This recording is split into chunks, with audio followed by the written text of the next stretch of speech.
The following is a presentation of KBEK Sports, local sports. Past the 25, to the 20, to the 15, he's going to high step into the end zone, touchdown! Here, wide receivers split each side. He's still going into the end zone. East Central Minnesota, the action starts now. To bring you the call, here's Ethan Game Day Gilman.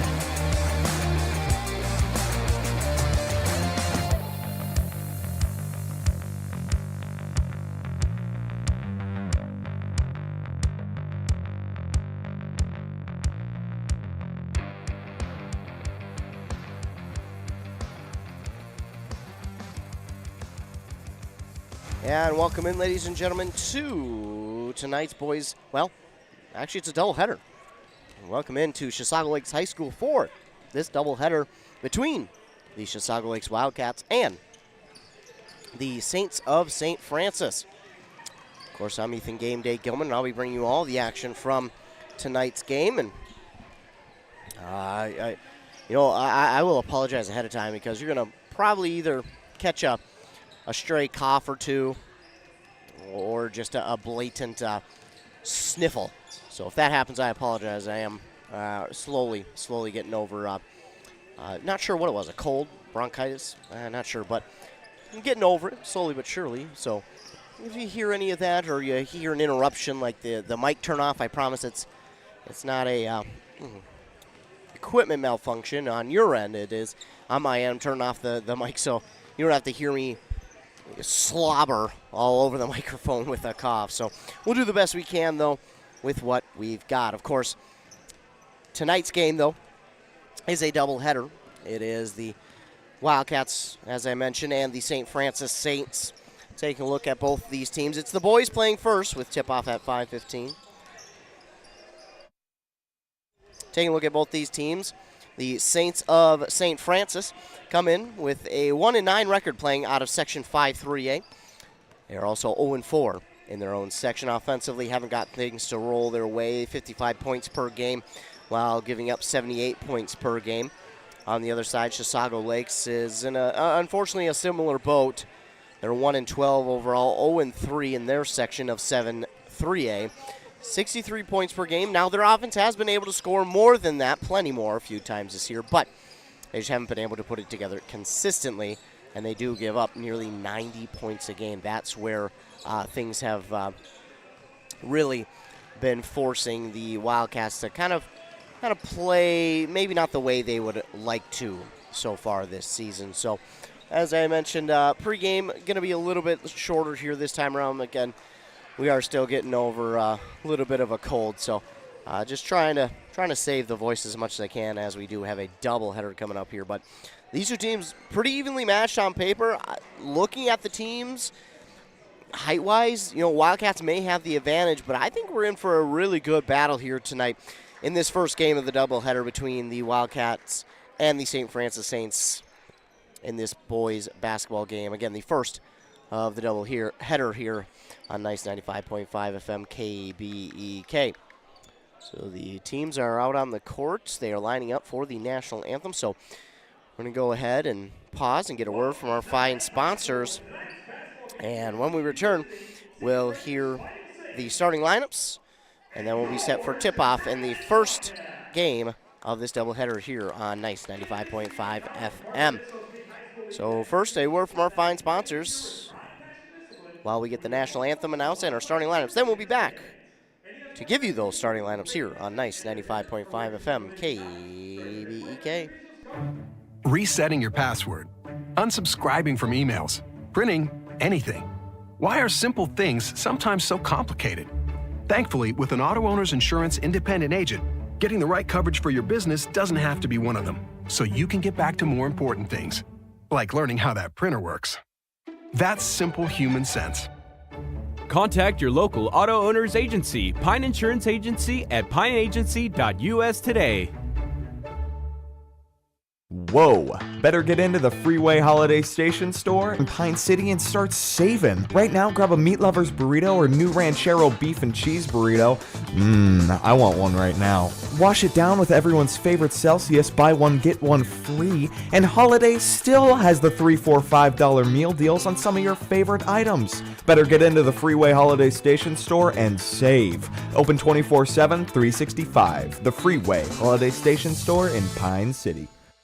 Your journey to smile with your forever starts at Embrace Orthodontics. The team at Embrace is committed to providing world-class care and a remarkable orthodontic experience. Choose between custom Light Force braces or Invisalign clear aligners with locations in Pine City, Lindstrom, and Cambridge, and a plan to fit your budget, whether you have insurance or not. Embrace Orthodontics will make your smile journey comfortable, convenient, and customized just for you. Visit EmbraceMN.com today to find out how to set up your free exam. EmbraceMN.com. Embrace Orthodontics. A smile you will embrace forever.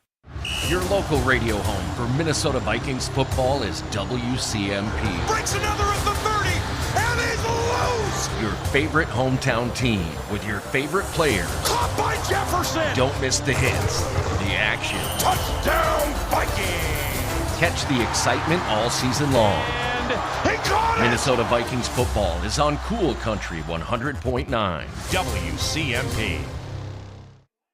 Well, it was your home for Vikings football, but their season is over. It did not. Let's just not talk about it. Let's just move on. As we get ready for tonight's doubleheader, again, the boys will play first as part of the doubleheader between the Wildcats and the Saints. Hopefully, I can hold my breath and, well, not hold my breath, but keep my breath. Again, I'm getting over a little bit of a cold, so if you hear me wheezing at all, it ain't easy being wheezy, first of all. Second of all, I apologize. And if you hear a stray cough come across the mic, obviously it's not something I'm intentionally doing. Looking at your starting lineups here for the Saints. The Saints will have number 2, Leighton Manners, number 11, Hunter Olson, number 20, David Tupper, 24, Taylor Hardy, and 33, Connor Peterson.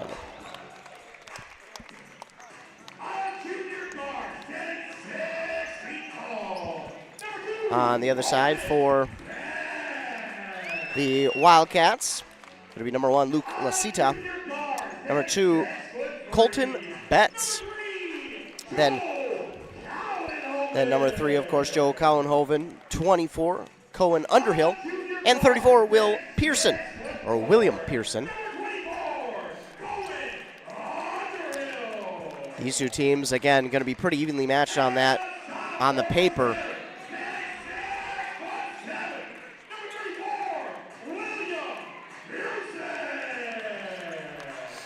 Got our very own morning show host from 100.9 FM, Joshua Miron, PAing this game.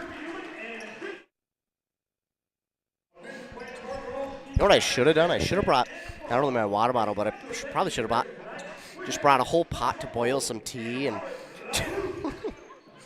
that would have fly. We're looking at this St. Francis team here this year. A little bit of a younger team that they bring.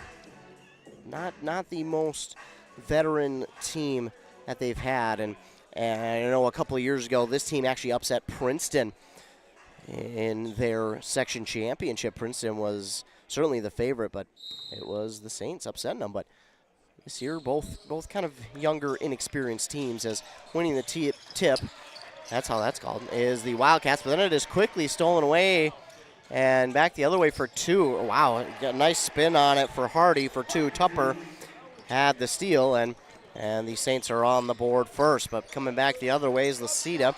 Lasita lost it again. It's Tupper with yet another steal. Up the court now, Olson with it. Tupper gives it off. This ball is knocked out of the hands of Hardy.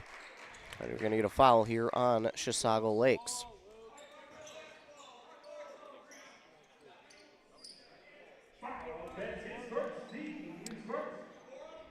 Colton Betts with his first foul.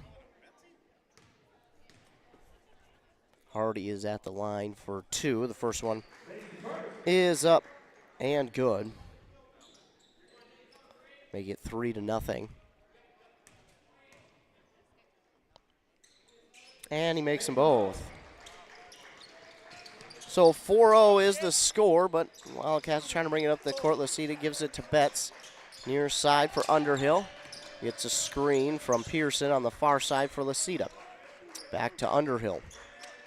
On the near side for Cowenhoven. And he was guarded well to Lasita just inside the paint. Off the backboard. The bank is not open this late. Hardy rebound, deep pass up the court to Manners. Manners is guarded well by Betts. And now they'll slow things down offensively, look to get things going. Tupper on the far side gives it off to Olsen for 3. That is no good. And rebounded by Peterson for the Saints. And then he's fouled. And we're going to get this now on Cowenhoven. And at the line for 2 for the Saints is Connor Peterson.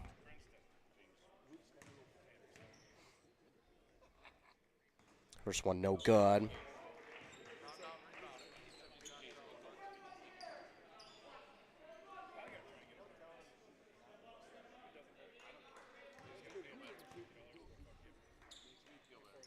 This one is good.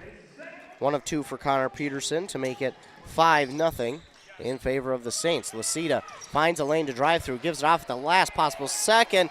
It is no good by Pearson, and it is one that he is going to wish he had back. A 3 now from Olsen on the near side. It's going to go up and over the backboard, and that will be out of bounds. So that will give it back to Chisago Lakes. Wildcats going right to left on your radio dial. Saints left to right. Lasita, hand off to Cowenhoven. On the far side to Betts. To Cowenhoven again, trying to move his way inside. Back outside Underhill. He battles his way inside. He lost the ball, but he was fouled as he drove, and now he'll be headed to the line for 2.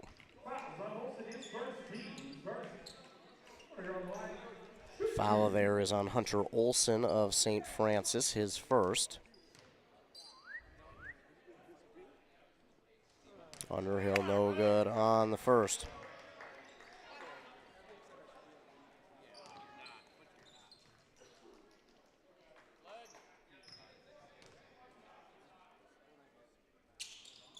This one is no good as well. And to make it a little bit tougher, the rebound was taken by the Saints. Olsen brings it up the court. A little bit of a jump step, but he worked his way inside and got it to fall for 2.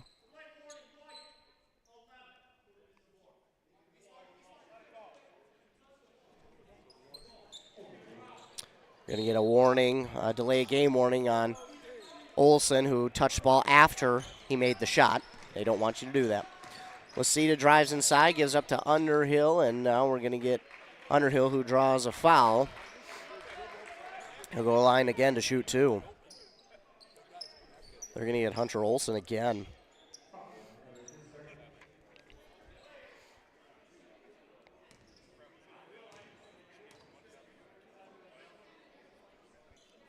Underhill makes the first, so first points are on the board for the Wildcats.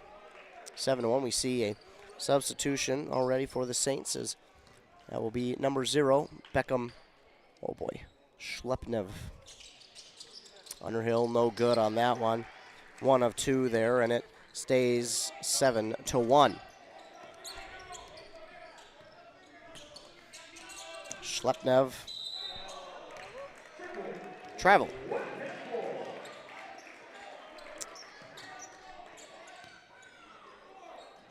So a turnover there by the Saints. We'll give it back to the Wildcats, and look at a chance now to try and cut this lead down. Betts thought about the 3, instead gives it off to Underhill.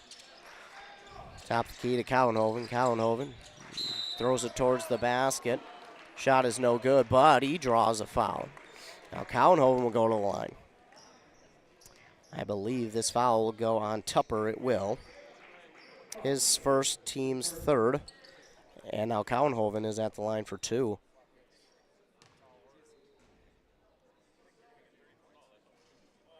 Shot is up and no good by Cowenhoven.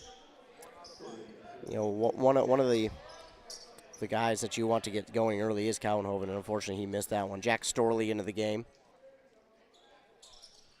This one is good. Cowenhoven makes 1 of 2 to make it 7-2. Pass up the court now to Manners. Manners thought about 3, pulls it down, lost it. Lucida with the smack. Now on the far side for Peterson. Peterson, spin move inside, kisses it high off the glass and drops it in for 2. 9-2. Storley gives it back to Lucida, now to Betts. Betts, a 3 off the mark and rebounded by Peterson. On the far side, Manners gives it to Tupper. Tupper goes near side. 3 is well short by Schlepnev and rebounded by Lucida. Bounce pass Cowenhoven, and he drops it in for 2. Beautiful pass from Lucida to Cowenhoven, and Cowenhoven did a great job to lob that layup over the defender who was looking for the rejection.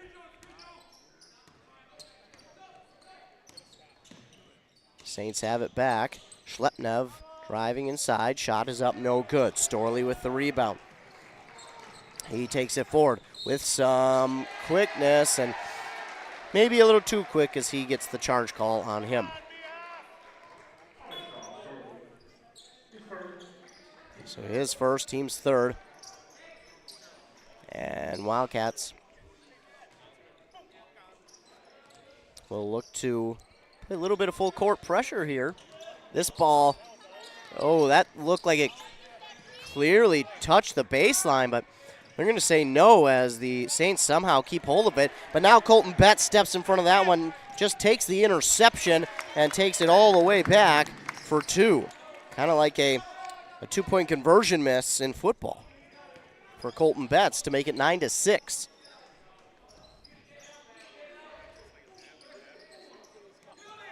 Jack Storley bothering Tupper, nearly got the steal. Get it off, though, to Peterson. We'll go across the court to Manners. To Schlepnev. Top of the key here for Peterson. Thought about 3, pulls it down, gives it to Tupper. Tupper goes, passes it inside to Schlepnev. It's knocked out of bounds by Wildcats. Underhill will check in. Checking in now for the Saints is number 5. That's Tanner Rothbauer. Dropping it in for 2 is Peterson. And now back the other way. We're going to get a carry by Betts. And we'll give it back to the Saints. Checked in for the Wildcats is William Walker.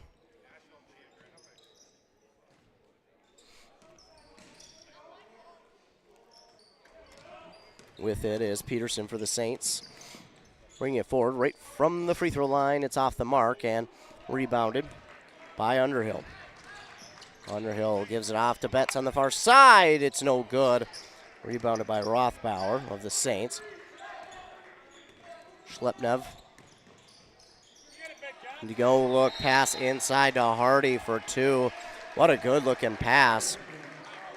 And that will make it 13-6. So with that, a timeout is called by the Wildcats. And the Wildcats will use a full. So while they take one, we'll take one as well.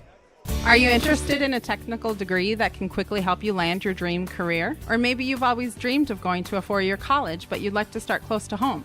Either way, Pine Technical and Community College has you covered. PTCC offers more than 50 degrees in hot fields like healthcare, information technology, advanced manufacturing, and business. PTCC is now accepting applications. Financial aid may be available. Go online to pine.edu for more information. Pine Technical and Community College, connect with success. Brad here from Lee's Pro Shop in Pine City. We're a full-service lettering shop with a full line of athletic supplies for any sport. We have professional staff here at Lee's Pro Shop to customize your orders. We are the pros who specialize in athletic apparel and equipment. We even do trophies and awards as well as computerized engraving in the store. Let Lee's Pro Shop help you with any athletic apparel. Lee's Pro Shop, servicing our communities since 1973, where the passion for sports begins. Back here on KBEK Alex Johnson was also into the game for Chisago Lakes. But as we come out of the break, Betts with it. He brings it forward, gives it to Underhill. Trying to work with Underhill early on here, but he just has not found many open spots. Will Walker with it now to Jack Storley. Back to Betts on the far side to Walker. Walker thought he had a lane, gives it back to Underhill. Top key for Storley. Oh, it rattles in and out for three, but nice rebound by Alex Johnson. Underhill to Betts. Betts working his way around the defender. Gives it to Underhill. 7 seconds to shoot. 6. A shot is no good. It will be lost. Alex Johnson had it almost for the rebound, but it went out of bounds. And it will be Saints ball.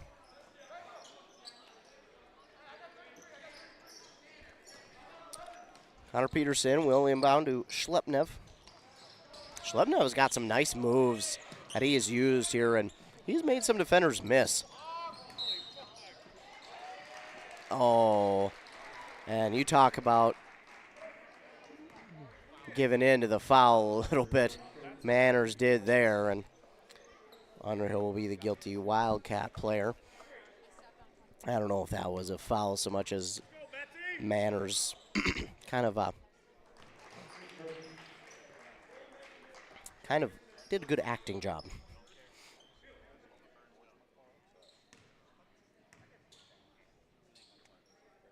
So Manners hits his first 2 free throws to make it 15-6. Colton Beaver checks into the game for the Wildcats.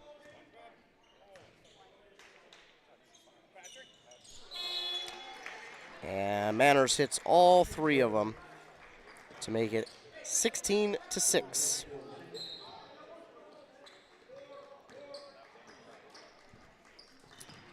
Here come the Wildcats. Lucido with it. Gives it now to Beaver. Beaver over to Cowenhoven. Cowenhoven to Lucido. Now out to Beaver. Beaver on the near side, trying to drive. Lost his dribble, and gives it up here to 33. We'll get his number in a moment.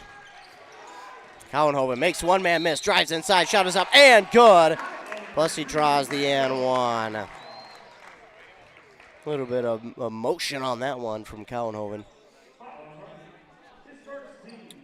Taylor Hardy draws the foul. And Cowenhoven will hit the free throw. 16-9. Ball was up for grab for a moment, and still up for grabs, and somehow it works its way to a St. Francis player, and the shot is up, no good. Rebounded by Chisago Lakes. Beaver with it, gives it to Cowenhoven. Again, makes one-man miss. Jumps, gives out to Underhill for a long 3. It's no good. And the rebound there, and no, grab by nobody.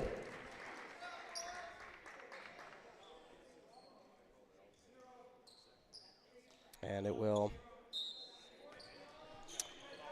stay with the Wildcats, as it was last touched by the Saints. Do not have a number 33 on the roster, so I apologize. But Cowenhoven makes his way to the basket and drops it in for Dos to make it 16-11. 11:06 to go here in the first half.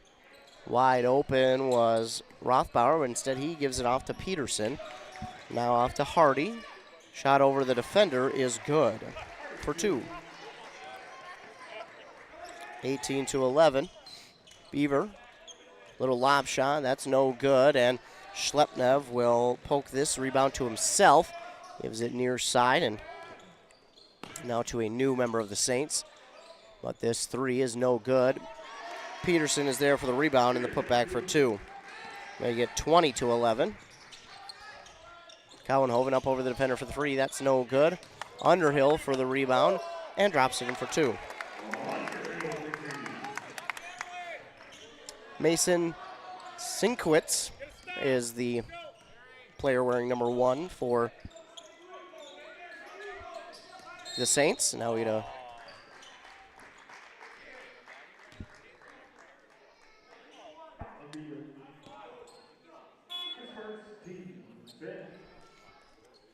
Foul here will go on Colton Beaver. First, team's 5th, but not a shooting foul, so Saints will inbound. Inbound to Peterson, and he had that one knocked out from behind by Cowenhoven, so it will stay with the Saints, but making them think twice next time. 20-13 is our score. 10 minutes to go. Connor Peterson driving baseline. The shot is up and in for 2. 22-13. This ball nearly stolen away, but now Cowenhoven driving to the basket. Oh, and they're going to get the charge on Cowenhoven? Wow. So they called it a charge.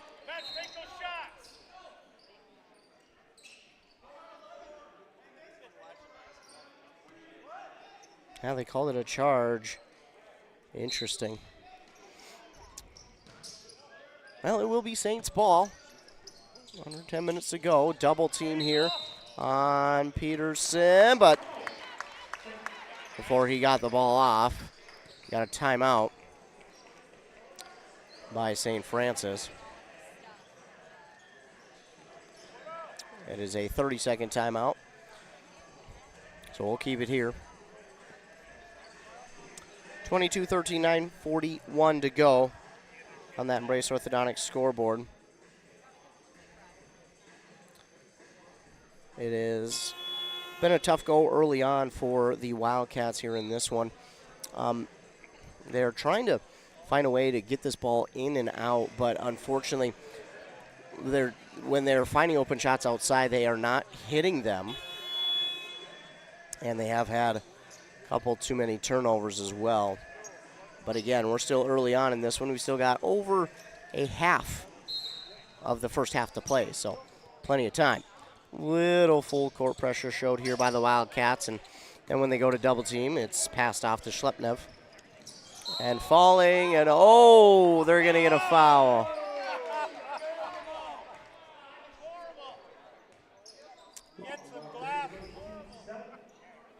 Walker's going to be called for the foul, but that looked like Mr. Rothbauer fell all on his own, even slipped somewhere, but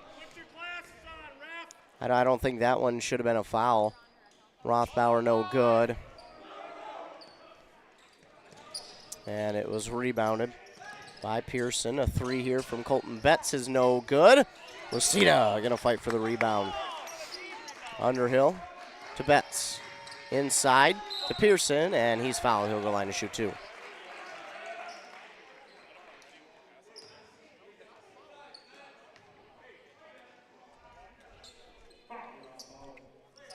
Rothbauer will pick up his first foul, team's 5th, and again, Pearson at the line to shoot 2. First one is no good. Last time I called the game for the Wildcats, it was the free throws that wound up being key, and not something they wanted to be a key. No good on both. Rebounded by the Saints, but then this shot is no good and rebounded by the Wildcats. Walker. Underhill drives inside. He puts it up and in for 2. 22-15.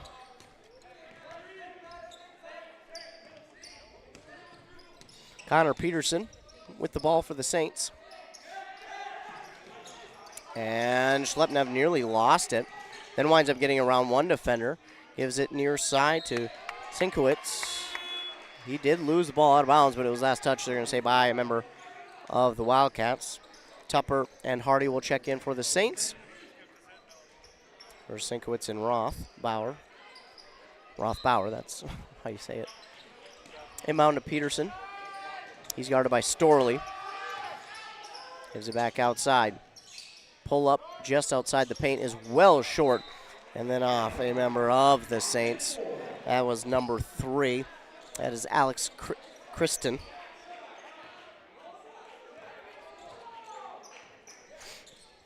So the Wildcats get it back, trailing by 7. Jack Storley trying to find a way around one defender. Wants to go to Betts. Now Betts inside, and he lost it. And taken by Hardy. And now an over and back call on the Saints. We'll give it back to the Wildcats.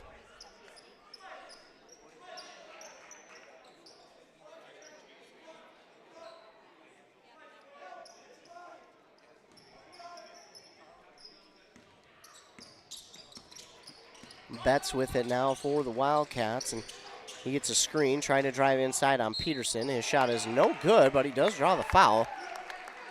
So now he'll go to line and shoot 2. Peterson will grab his first foul. It is the team's 6th, and Betts to shoot 2. So Colton Betts hits his first. Make it 22-16.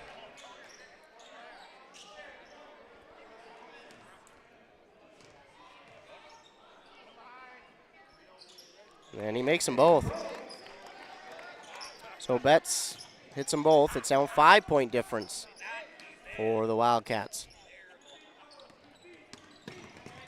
Inbound here to Hardy. Hardy looking for Peterson, but he was guarded well by Storley. Broke free for a moment just for the pass. Now the pass to Tupper. Over to Kristen. Manners with it to Peterson. Peterson gets by one, gets by another. Shot is up, no good, and foul called here on the Wildcats. That's going to go against Storley, his second, and Peterson to shoot 2.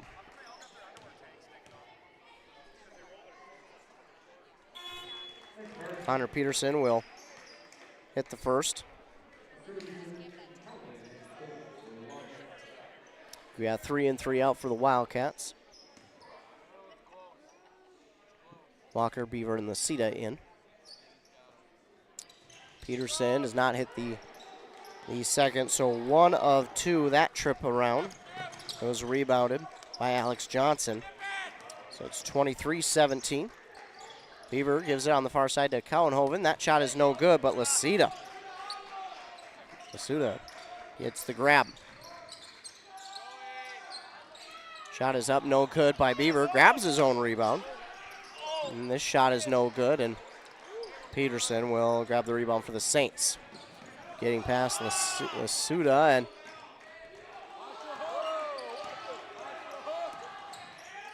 Peterson with long arms looking for the shot, and that is nearly rebounded.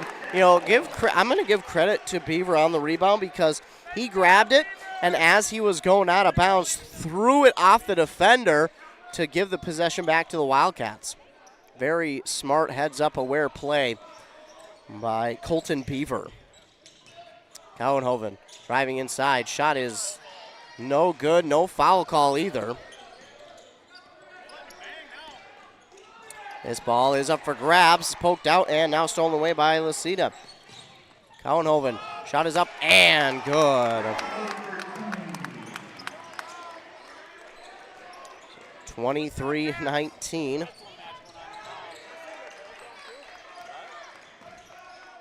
Pass over on the far side to Kristen.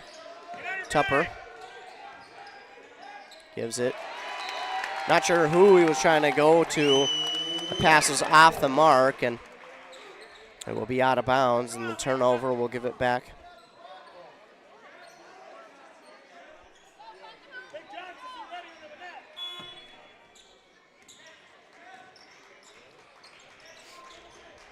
Lucida has it. He'll give it off to Colton Beaver.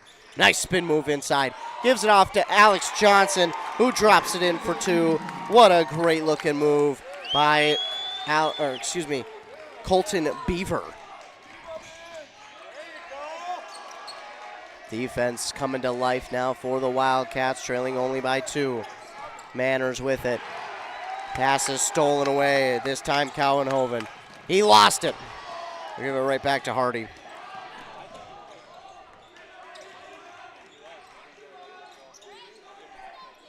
Hunter Olson with it.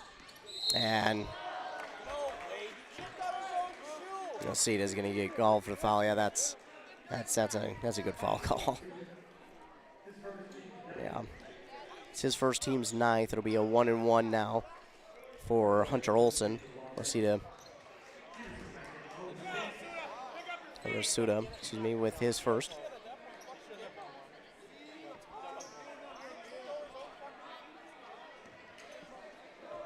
Fans not too happy with the call, but that was a clear foul.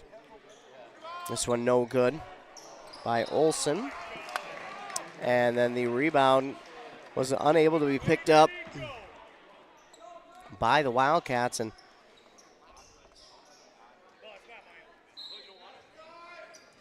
it will stay with the Saints.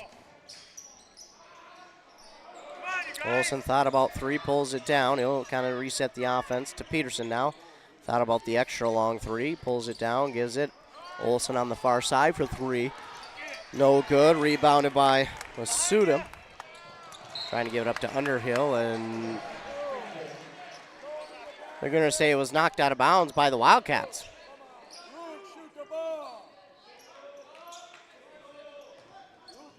Well, they were looking to find a pass, but then it was knocked out of bounds. They say tipped by Chisago Lakes. So Saints have it now once again with 5:05 to go. Tupper with it. Driving baseline, and no look to Peterson. His shot is good from 3. 26-21 now, as the Wildcats bring it back to the offensive side. Underhill bumping bodies. Shot is up, no good. Rebounded by Connor Peterson, and that'll be the 10th team foul now on the Wildcats. First one on 33. Again, not real sure who that is. That's not on the roster, but we'll get that before the second half. So Connor Peterson will now shoot 2.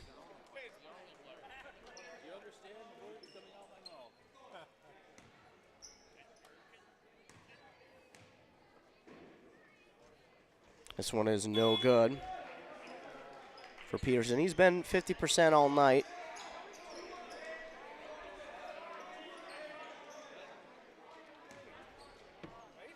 (26-21).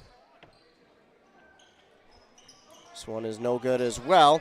Colton Betts will grab the rebound. This one shot up, no good. But the foul drawn there by the Wildcats. Did not see who they called the foul on. Looks like Hardy, Taylor Hardy. Betts is at the line for 2, makes the first one. 26-22.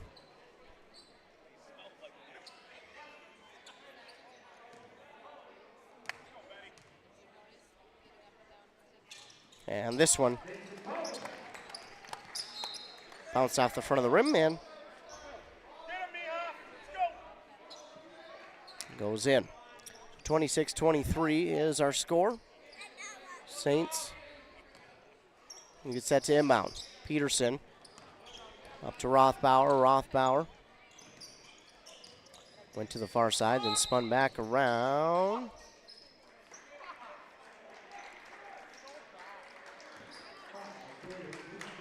Now looks like, I guess we're going to get a foul on Jack Storley.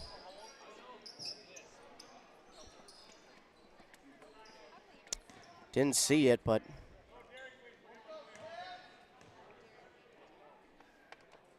doesn't mean it didn't happen. No good there for Peterson.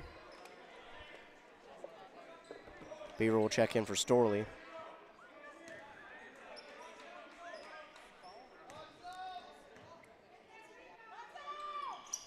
This one is good.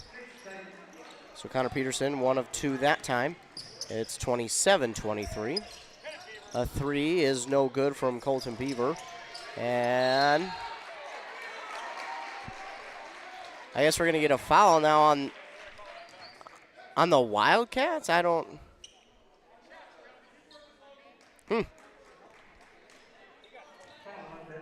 They're gonna get Colton Betts for a foul.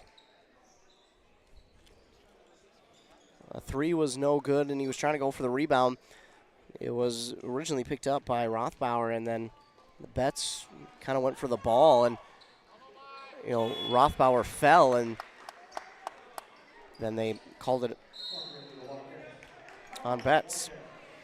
Rothbauer missed his first. Then a timeout called here by Chisago Lakes. It'll be their second. They'll be left with 3. We'll keep it here.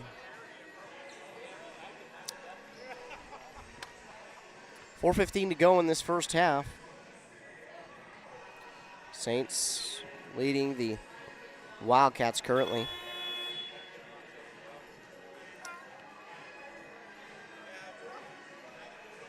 (27-23).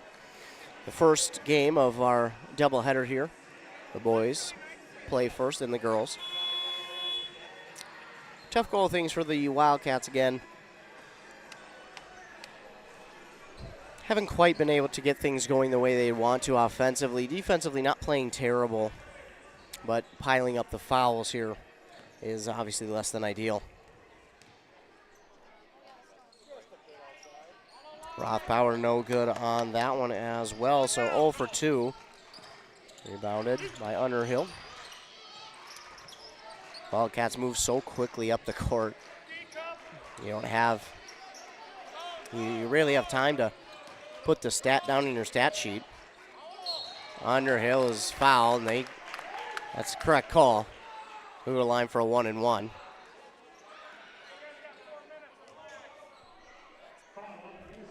This one's going to go against Connor Peterson, his second.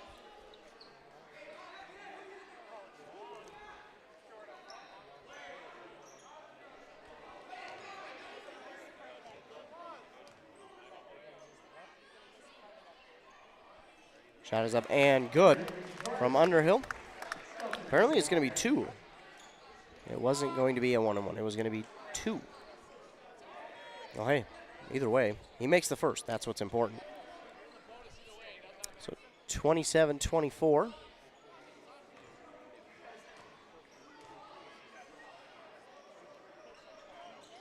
And this one circles the rim couple times and then falls through. 27-25. The St. Francis coach was arguing that the foul was not on Peterson. Instead, it was on Schleppnev, and Schleppnev was trying to say, hey, that was me. I did it. And, oh! Foul going to be called on Alex Johnson as he had the block. They're going to say he had more than the ball, though. So it'll be his first. And Rothbauer at the line to shoot 2. That's no good.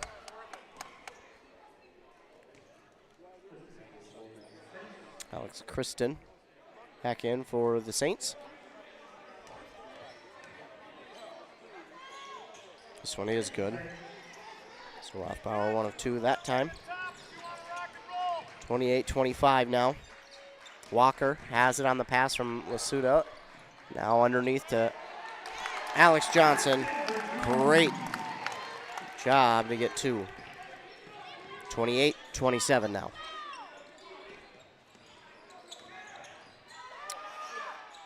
Kristen, no good on that one. Rebounded by Walker. Walker gets fouled from behind, and he's going to go line and shoot a 1-and-1. So William Walker at the line now for a 1-and-1.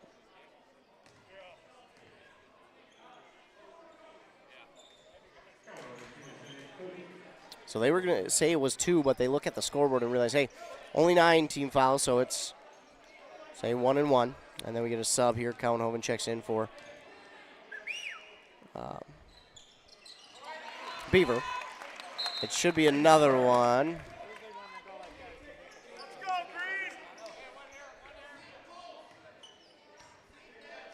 Well, Walker makes the first. Everyone thought it was only one, but nope, he gets the second. He makes them both. And the Wildcats have the lead, 29-28. First time here in this game they've held the lead with 3 minutes to go. Wildcats just trying to keep on the pressure. Peterson, though, on that far side worked to get the ball to Rothbauer. That's no good. Rebound there by Underhill. Underhill over to Lasuda. Walker with it. Finding Underhill on the far side. Want to get it to Walker. I think they're trying to find a way to go inside again. Now to Cowenhoven. Cowenhoven. He's going to drive to the basket. Shot is up, no good. Peterson is going to grab yet another rebound. Schleppnev to Tupper. Back over to Rothbauer. Now on the far side, Manners for three. It's good. He's been quiet this first half, but gets one. Well, three, but 31-29 now. Wildcats will continue to move that ball around at first and then set up the play. Cowenhoven trying to see if he's got the lane to the basket. He lost it. And it will go back to the Saints.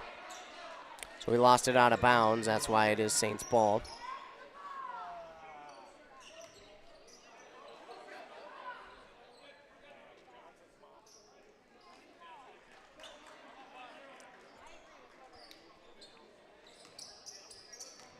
So we got a pause in the action, but now we're back to it. Connor Pearson again takes it for the Saints, gives it to Schleppnev. On the far side, Manners. Over wide open for three is Rothbauer. That's no good. And the rebound. Grabbed by Underhill. Underhill, as he was falling out of bounds, throws it off the defender to keep it their possession.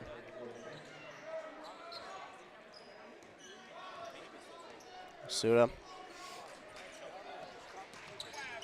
gliding his way forward and then gives it to Underhill, and Underhill's fouled, and he'll go to the line to shoot two, as that is the 10th team foul on the Saints.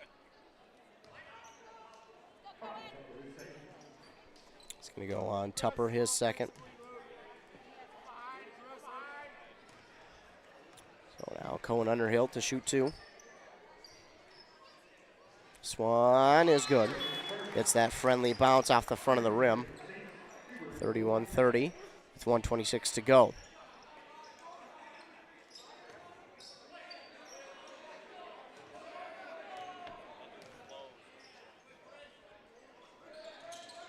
And this one's no good.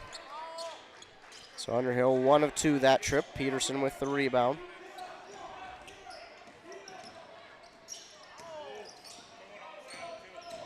Peterson finds a way to get open on that baseline and drives. Drops it in for two, 33-30. Pass deep for Betts, but Betts doing his best receiver impression. Getting it and pulling it down in bounds. And then we get a foul here, I think on Underhill.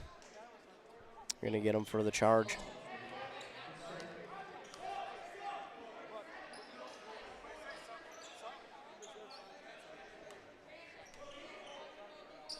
.33-30 is the score. 57 seconds to go here in the first half.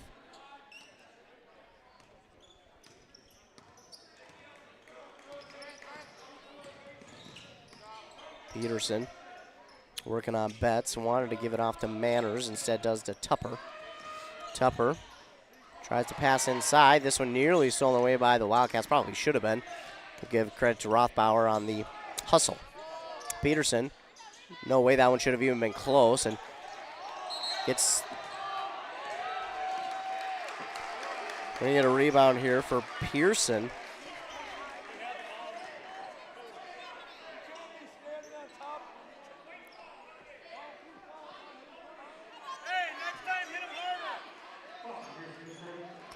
We don't condone violence here. Apologize if you've got some vulgar language behind me. I don't know if you heard it, but just in case, I want to apologize. We don't condone that kind of crap. So because of the foul, it is Saints ball. Rothbauer knocked away by Pearson. Then the shot is no good. Rebounded by Beaver. Walker. 7 seconds left in the half. Betts for three, no good. That was just a tad off the mark. So at halftime, the Wildcats, albeit not the prettiest first half they could have asked for, they're still right there within a couple of that lead. So again, not the cleanest of first half, not the best first half, but with how it went and only being down by 3, they got to be at least pleased with that. So it'll be halftime here. The Wildcats trail by 3. We'll take a commercial break. Here a word from our fine sponsors as you're listening to Doubleheader Basketball on Nice 95.5 KBEK. The mushroom melt is back at A&W. How does this sound? Sautéed seasoned mushrooms and onions with melted Swiss cheese on your choice of a juicy burger or grilled chicken. Then add golden French fries and a medium soft drink. It's the mushroom melt and fries combo at A&W. Now, top it off with a classic A&W root beer float featuring vanilla soft serve and made fresh root beer, all in a frosty mug. Or how about the A&W root beer freeze? Signature combos and delicious treats always at your local A&W restaurant in Pine City. Dale's Heating and Appliance, your local heating and appliance expert, is committed to making your family's comfort their top priority. And now you can add water softeners to their list of expertise. Dale's now offers water softener sales or rentals along with installation, service, and salt delivery. So if your home needs quality water, make the call to your already trusted experts at Dale's. Or just visit dalesheatingandappliance.com. dalesheatingandappliance.com. Need reliable energy? Burnett Dairy Cooperative has you covered with top quality propane services. Whether you're heating your home, running your business, or firing up the grill, our propane is safe, efficient, and always dependable. Choose Burnett Dairy Cooperative Propane, your trusted partner for all things energy. Stay warm, stay powered, stay local. Loading the kids in the car, brokering peace in the back seat, mastering the snack handoff without even looking. Why are simple things sometimes so complicated? Thankfully, with auto owners, insurance doesn't have to be one of them. We work with independent agents who keep insurance simple, so you can worry about more important things, like figuring out what's growing in that cup holder. That's simple human sense. Contact your local auto owner's agency, Pine Insurance Agency, at pineagency.us today. Arrowhead Transit, your community, your ride. Arrowhead Transit is proud to support this station and bring you reliable public transportation in your community. Whether you need to get to work, school, or the doctor's office, our friendly drivers and comfortable buses are here to serve you. We're committed to connecting communities and making transportation accessible for everyone. Arrowhead Transit is your community partner in getting around. Arrowhead Transit is a supporting sponsor of the station and is dedicated to supporting our local communities. A Lennox air source heat pump is a high-efficiency air conditioning unit that can also heat your home or business during the spring and fall. It's more economical than heating with propane. Have Dale's Heating and Appliance install your Lennox air source heat pump. Ask Dale's how you can receive up to $1,000 in rebates for your air source heat pump system. And ductless mini splits also qualify for up to $1,000. Visit dalesheatingandappliance.com. Conditions apply. See dealer for details. At Burnett Dairy Cooperative, we're more than just your local dairy. We're also a trusted propane provider, serving homes, farms, and businesses across northwestern Wisconsin and east central Minnesota. Whether you need a tank installed or reliable delivery, we're here for you 365 days a year with flexible options that fit your needs. As a farmer-owned cooperative, we're committed to supporting our community because your home and farm deserve the best. Call 715-689-1032 to learn more. Burnett Dairy Propane, serving you with pride every day of the year. You gotta stop somewhere, so make a stop into the Holiday Station store in Pine City and start saving. Right now, grab CK Oil, save $2 when you buy 2, or CK Diesel DEF treatment for only $23.99. While you're at Holiday, they still have the $3, $4, $5 meal deals on some of your favorite items, and Refresh Team Spirit with Mountain Dew are 3 for $6, or Celsius, buy one get one free. Whoa! Better get into the Freeway Holiday Station store in Pine City. Embrace Orthodontics offers a unique specialized approach to orthodontic treatment with custom braces or Invisalign. The team at Embrace loves getting to know their patients personally and takes the time to make sure all your questions are answered. Their board-certified orthodontists use only the latest in modern technology to give you the best outcome possible. They work with your insurance company and offer flexible financing options to fit your budget. Call today to set up your free exam and see how Embrace Orthodontics can transform your smile. More online at embracemn.com.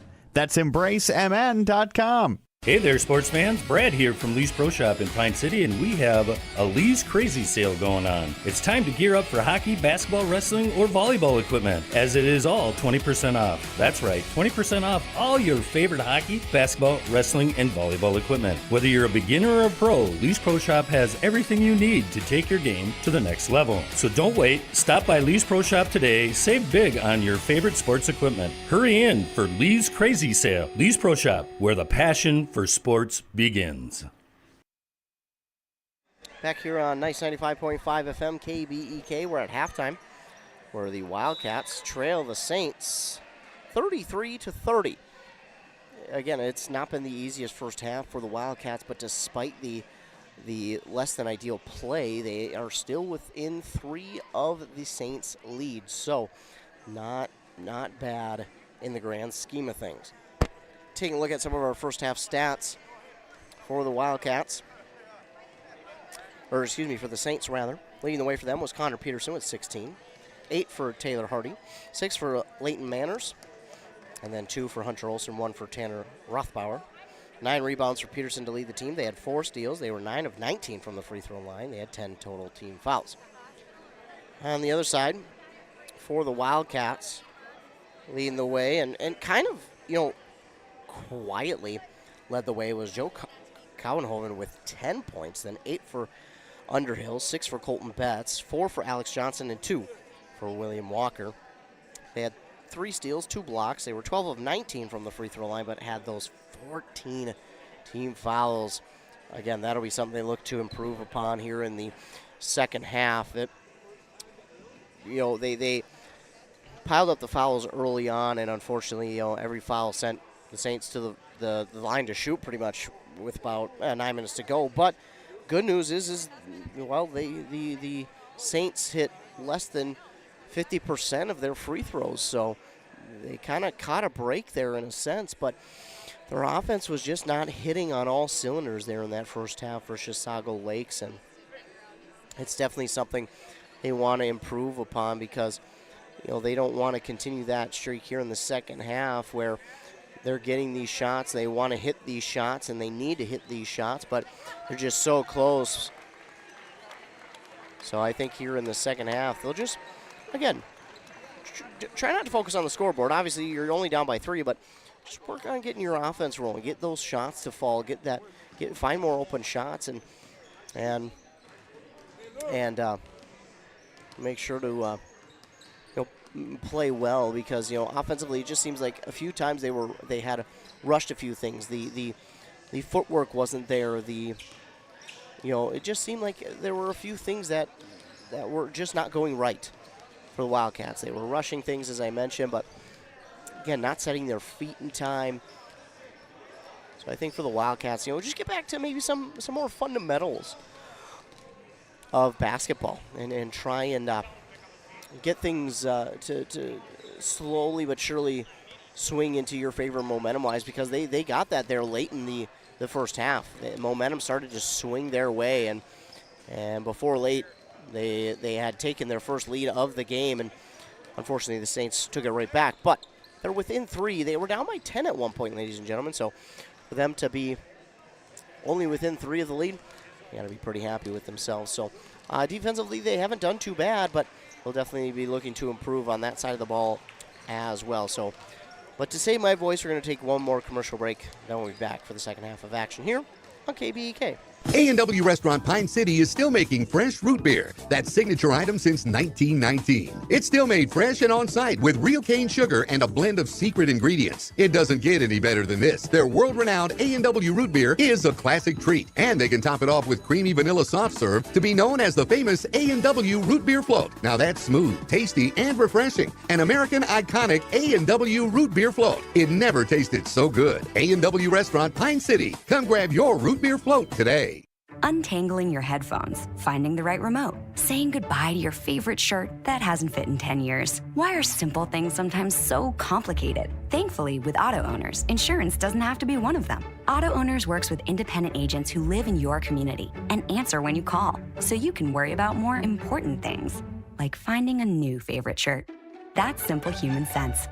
Contact your local auto owners agency, Pine Insurance Agency, at pineagency.us today. Back here, nice 95.5 FM, KBEK. Wildcats will now go left to right on your radio dial. Saints will go right to left. Saints wearing their white away uniforms, the two navy blue stripes down the side of the jersey and short. The trim on the neck, sleeve, and bottom of the short in that navy blue as well, with the navy blue numbers, but the white letters outlined in that navy blue. A little bit of an interesting look. I kind of like it. Pass on that far side by Peterson, nearly taken away by Lasuda. And it was almost a big turnover to begin the second half for the Wildcats. And this pass, or inbound rather, was knocked out by Counhoven. So pressure being put on early here by the Wildcats.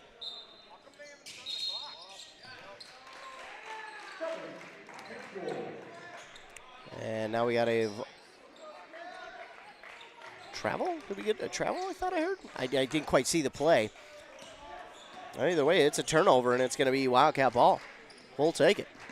Betts gives it to Counhoven. Counhoven trying to drive through some traffic. His shot is up, no good. Lasuda with the rebound. He had 4 of them in the first half, and then Cohen Underhill takes it to the basket and drops it in for 2, 33-32.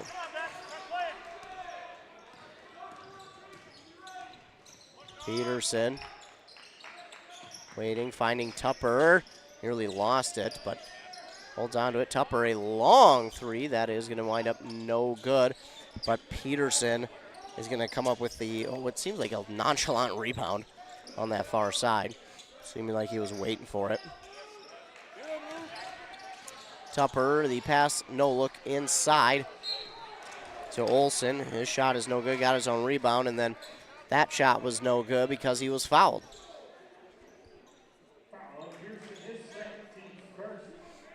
It'll be on William Pearson, they call it his second? Yeah, they did. The shot here by Hunter Olsen is good. 34-32. This one is good as well. So Hunter Olsen drops them both in to make it 35-32.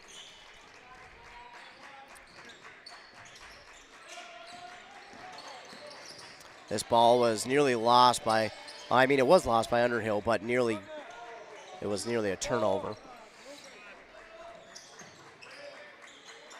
Betts gives it off now to Cowanhoven, who drives inside. The layup is good for 2. 35-34. Could be in for a really good back and forth second half. Cowanhoven was faked out, and then he blocks the shot, and it's stolen away. Block shot and then stolen away.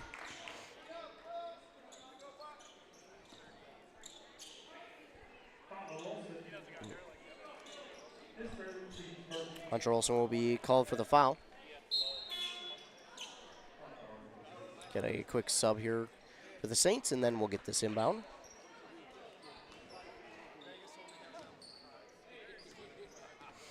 Lasudo will bring it. Trying to find a lane, gets to Cowenhoven. Cowenhoven will take the line drive three. It's off the mark. William Pearson is there for the rebound. Tries putting up a shot, and he can't quite get it off cleanly because he's fouled.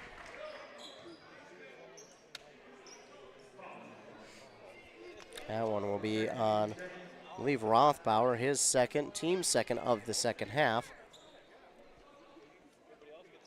Ready for another number two, because that's how many shots William Pearson will take. Shot is no good.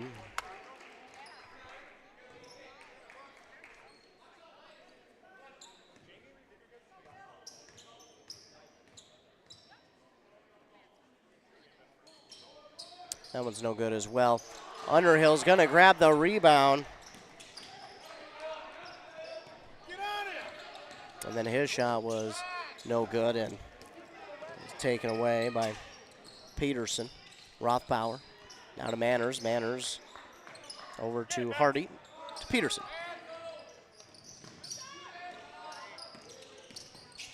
Peterson gives it up to Tupper. No look pass underneath to Rothbauer, and Cowenhoven, yeah, gonna get the foul, and he knows it.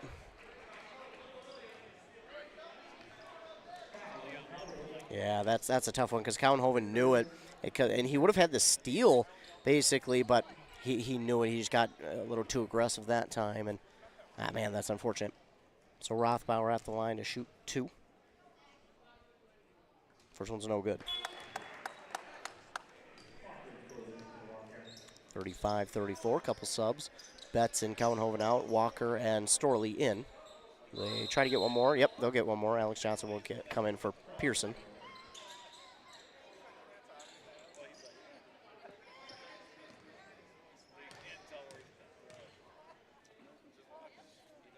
Rothbauer, no good on that one as well. And it's rebounded by Underhill. Underhill is going to take it to the basket himself. Shot is up, no good. They're going to call him for a foul.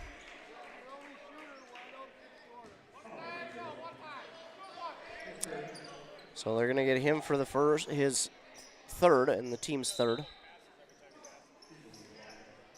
Couple subs quick for Chisago. Colton Beaver will check in.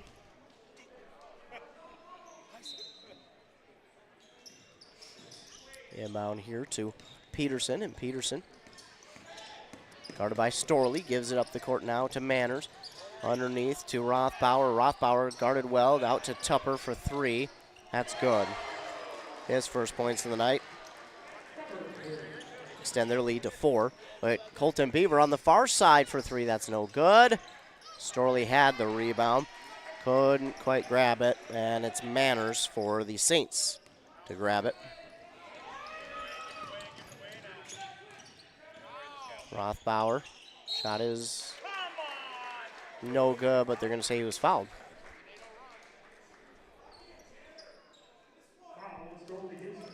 This one's going to be on Storley. His fourth.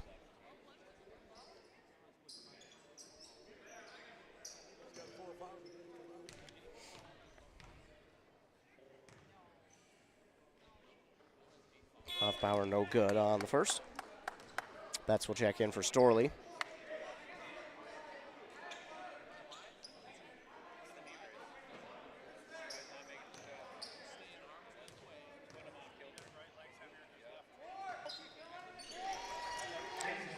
Rothbauer will hit the second, so it's 39-34.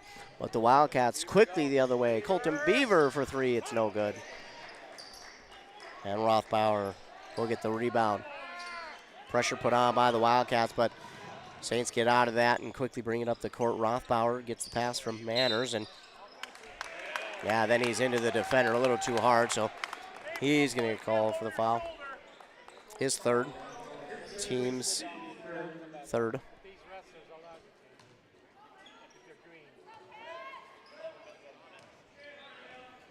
Lasudo will come up with it. Guarded by Tupper. Give it back to Beaver. Now over to Betts. They wanted to go to Walker. This one's out of bounds. Last touch by the Saints.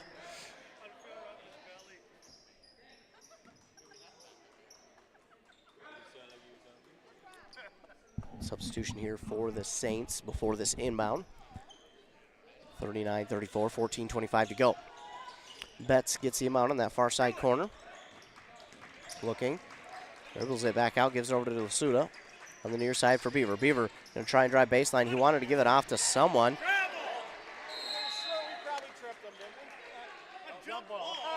And we get a jump ball call.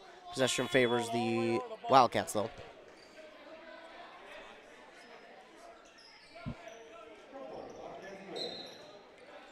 So the jump ball is called. They will keep it with the Wildcats.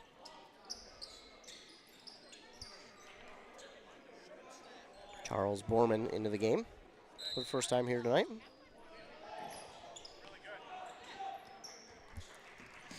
Borman with it and gives it over to Beaver. Now to Betts. Betts thought about it, then gives it to Walker. It's going to be a shot clock violation.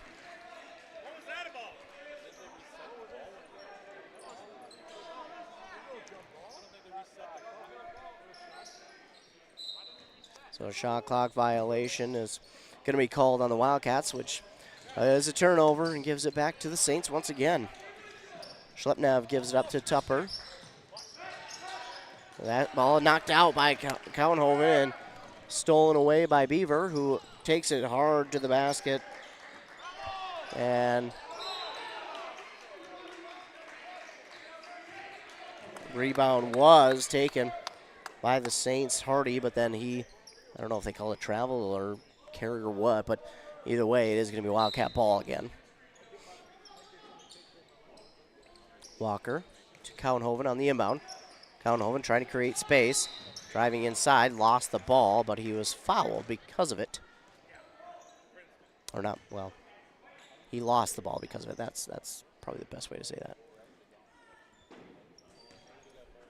4th team foul on the Saints. The second there on Alex Christen. First one is up and good by Cowenhoven. 39-35. Beaver out, in for him. He gets Underhill.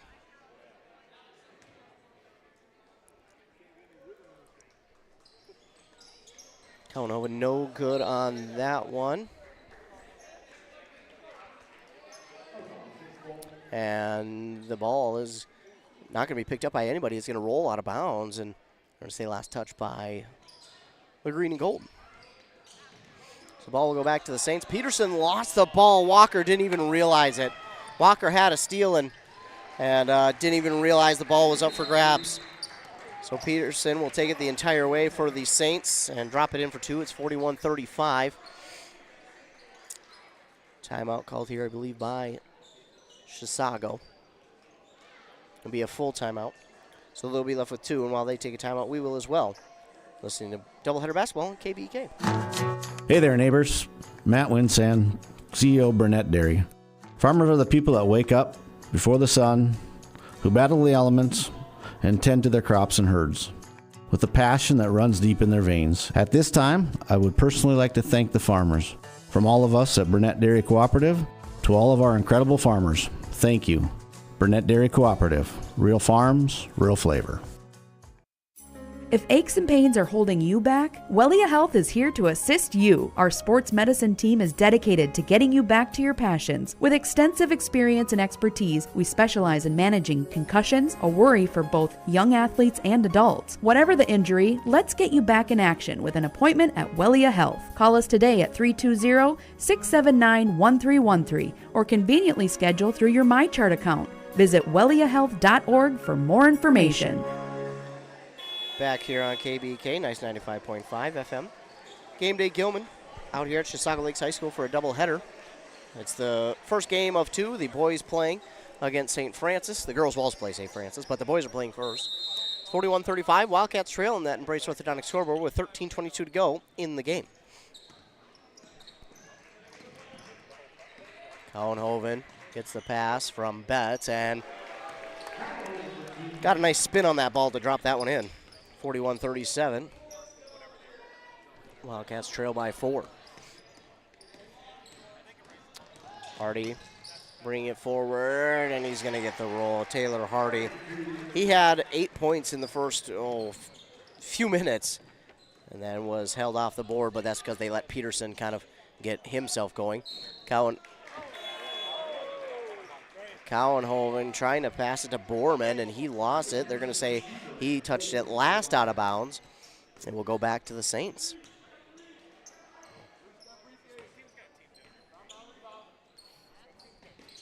Inbound to Peterson, and his team's offense started out a little bit slow here in the second half, but has since gotten things rolling. Hardy gets a screen, pass back outside to Alex Kristen, and he drops it in for three. 46-37, and like I mentioned, their offense seemingly got rolling. This pass, trying to go to Beaver, it was tipped, nearly lost, but Beaver gets it back. Betts inside, lost the ball, shot is up, blocked, and stolen away by Alex Kristen. It was blocked by Peterson. Shot the other way is no good, and taken by Cowenhoven. Cowenhoven bringing it the other way. Bumping bodies, and they're finally going to get a foul call on the Saints.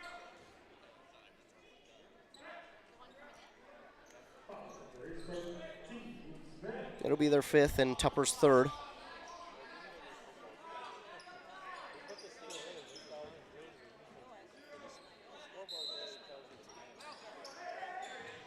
Cowenhoven will inbound to Betts. Betts, top the key for three. Oh, talk about a unkind rim. That was in, halfway down, and then net basically spit it back out. And the rebound is lost, and we'll go back to the Saints.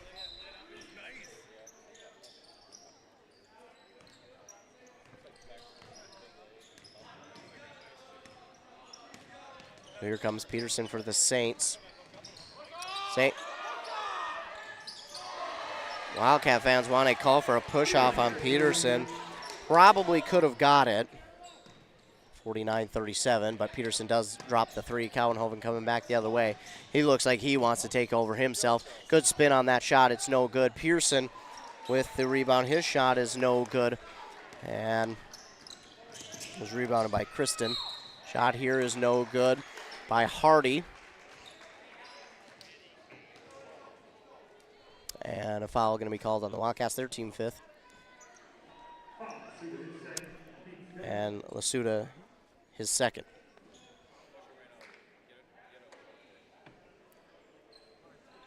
Been at the line, Taylor Hardy.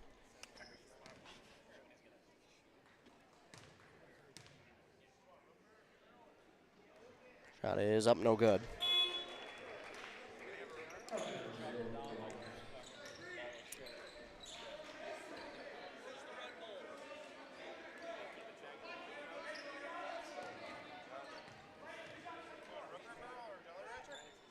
And this one's no good. Cowenhoven with the rebound. Cowenhoven gives it off. And Underhill got the pass from Johnson on the outside. Shot was no good. He was ran into. They're going to say it was no foul. And rebounded by the Saints. But then coming back the other way with a steal and two is Colton Beaver. Make it 49-39. This shot is no good. And taken by Underhill. Lost it.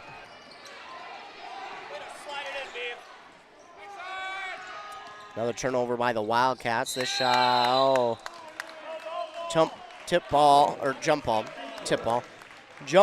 as Hardy went up for that shot. He had two hands on the ball from other defenders, and it is jump ball. Possession arrow favors the Saints, though. 10-29, 49-39 is the score. Both these teams in this season, the defenses have struggled. The offenses haven't been terrible, but we've seen a little bit of both here tonight.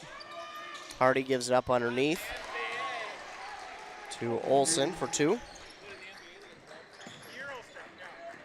51-39. Ball is back the other way. Wildcats pass. It's too far. Lost out of bounds, and it will go right back to the Saints. So the Saints slowly but surely pulling momentum in their favor.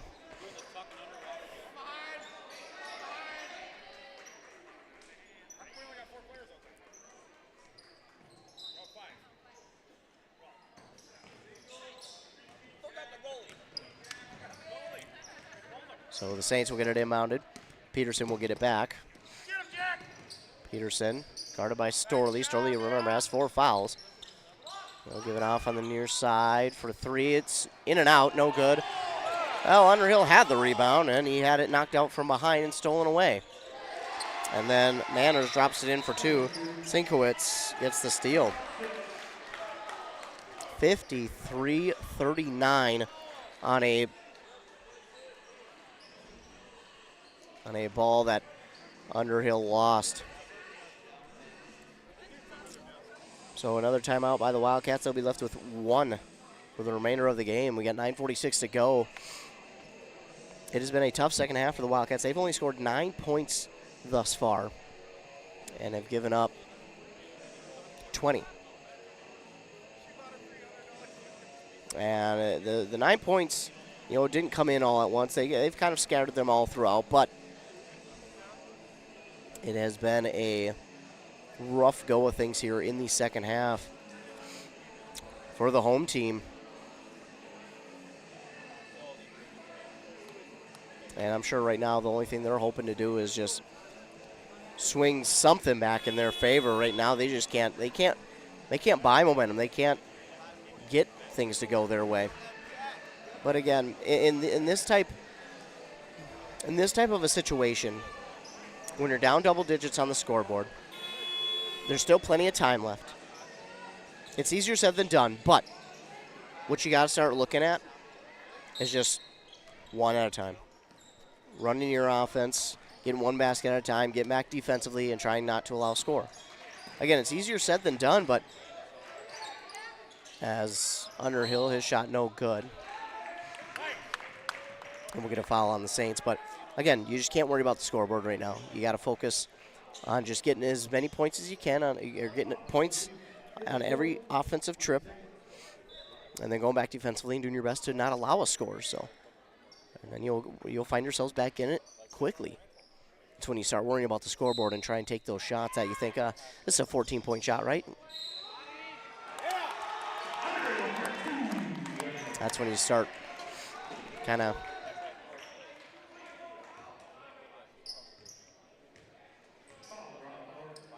seeing things go awry as we see Rothbauer get the foul, his 4th, team 7th, and Underhill dropped the ball in for 2, so he's now got a chance at an and 1. And Underhill gets the 3-point play. 53-42. And just like that, the Wildcats get 3 points in one trip. That's exactly what you want. Peterson will work the ball forward for the Saints. His ball off on the far side to Sinkowitz. Good passing. Tupper lets the defender jump and get by. Pass on the far side now, leaving Peterson wide open on the far side elbow. At 3 is no good. It's Colton Betts with the rebound. Betts weaving his way through traffic. Pass on the far side corner for Jack Storley for 3. 53-45. There you go. Now it's back under 10 points. And that's exactly what you want to have for the Wildcats. Peterson inside. Peterson does get the basket to fall. Jack is going to get the foul called on him. That's his 5th, unfortunately, and his night is over. But before his night was over, he hit a big 3. 55-45. Colton Beaver will check into the game. And Peterson's got a chance at a 3-point play.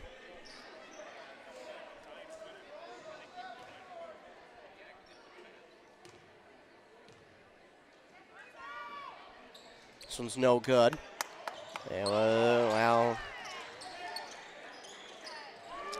almost rebounded by the Wildcats, and a 3 hit there by Tupper. Makes it 58-45. Cowenhoven shot no good. Rebounded by Peterson.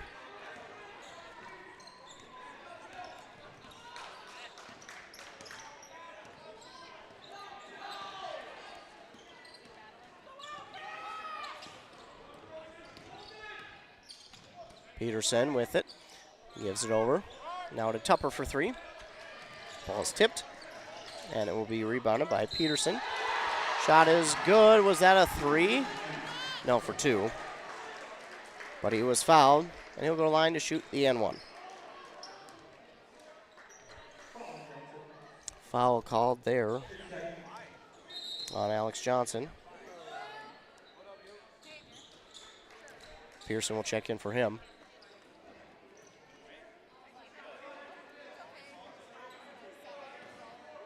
Now Peterson with a chance for the 3-point play. That one's good. So this time around, he does get the 3-point play. 61-45. And just as soon as Chisago Lakes got the lead under 10,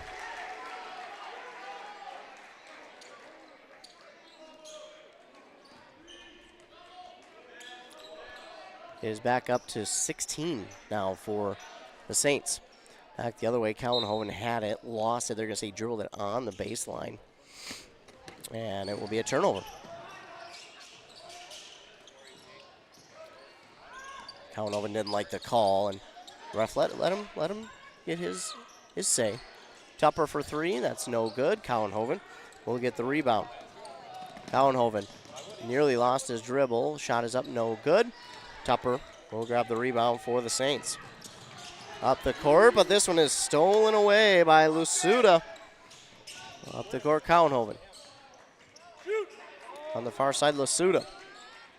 A floater, no good. Rebounded there by Kristen. Hardy taking it nearly all the way before passing off to Kristen, and a beautiful pass to drop it in for 2. And it's 63-45. And the Wildcats will use their final timeout. And it will be a full. So while they take a full timeout, we'll take a timeout as well. Arrowhead Transit, your community, your ride. Arrowhead Transit is proud to support this station and bring you reliable public transportation in your community. Whether you need to get to work, school, or the doctor's office, our friendly drivers and comfortable buses are here to serve you. We're committed to connecting communities and making transportation accessible for everyone. Arrowhead Transit is your community partner in getting around. Arrowhead Transit is a supporting sponsor of the station and is dedicated to supporting our local communities. Resetting your password, unsubscribing from emails, printing anything. Why are simple things sometimes so complicated? Thankfully, with an auto owner's insurance independent agent, getting the right coverage for your business doesn't have to be one of them, so you can get back to more important things, like learning how that printer works. That's simple human sense. Contact your local auto owner's agency, Pine Insurance Agency, at pineagency.us today. Back here, KBK, Game Day Gilman, trying to broadcast with this sickness. I'm not down with this sickness anymore. I'm just trying to broadcast with it. Or at the end of it, or after. I don't know. My body, I'm at the end of it. But that doesn't matter because the Wildcats still trail here by 18 now. I'm trying to get back into it, trying to get their offense going. Cowenhoven for 3. It's off the mark and rebounded underneath by Kristen. Peterson for the Saints. He's been their main guy. He has it. Gets by one defender. He lost the ball, and Cowenhoven gets the steal, and Cowenhoven gets fouled.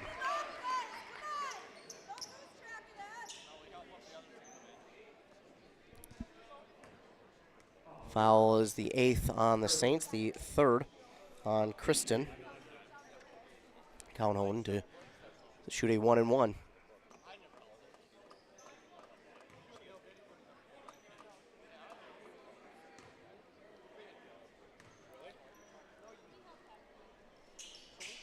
And that was no good. William Pearson, though, he's not going to be denied the rebound, and he puts it up and in for two. 63-47. That was a big rebound on the missed free throw. But coming back the other way, setting it up, Alex Kristen for two. 65-47.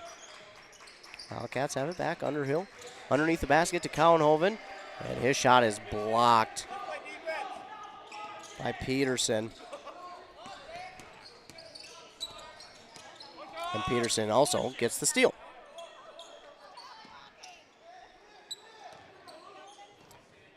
Peterson gives it over to Tupper. Thought about a screen, then gives it over now. Hardy for three. That's in and out. William Walker to grab the rebound. Walker slows it down, gives it off on the far side to Cowenhoven with 5:30 to go. Now to Lasuda. Suda to Pearson. Pearson lost it, but he's fouled.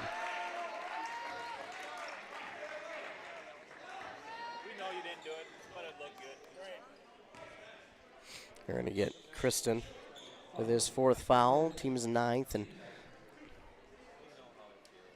and William Pearson at the line. I don't know if this is 1-1 or 2. I think it's 2. First one's good anyway, so it wouldn't have mattered, but it is 2. 65-48.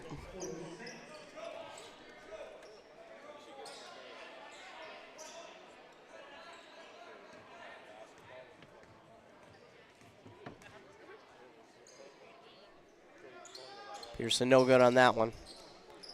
Well, 1 of 2 there. Rebounded by Hunter Olson. 65-48. Olson has it. He'll give it off to Peterson. He thought about 3. Now waiting for the offense to get set. Now takes it. Trying to drive inside. Pass to Olson. Olson back outside to Hardy. Peterson left alone for 3 on that far side elbow, and he drops it in for the 3. 68-48 now.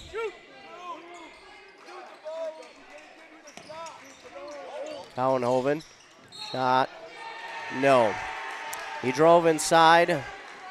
The defender was there and draws the foul. So to charge here on Cowenhoven. That's his 4th. Great job, though, by Leighton Manners to stay there in there and take that one. That's not easy to do, especially when you see the defender coming in hard like that. 4:49, 20-point difference. Hardy. Give off to Olson. Shot is no good. Rebound by Peterson, and he hits another 3. Well, he is on fire in this second half, as he was. Oh, and then he gets a steal.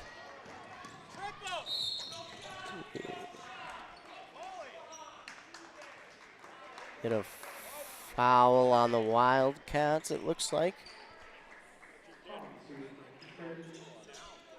Get that one on Lasuda. His 3rd.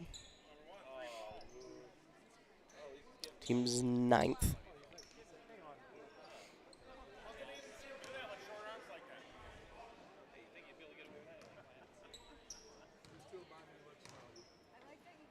Peterson with the 1-and-1. First one's good.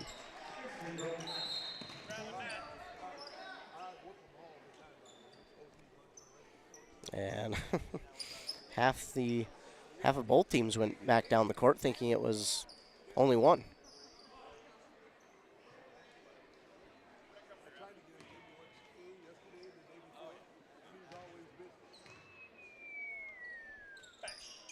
Shot is no good this time.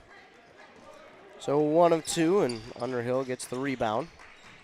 Pass inside for Alex Johnson. Had a hand on it, missed it, and Peterson will get another rebound. Hardy will give to Tupper. Tupper throws the leg fake, then pass over on the far side to Olson for 3. It's in and out, and then in. 74-48, and the Saints, or 75, excuse me, starting to run away with this one. Betts inside, good pass, but a little bit tough pickup for Johnson, and then now, I think we're going to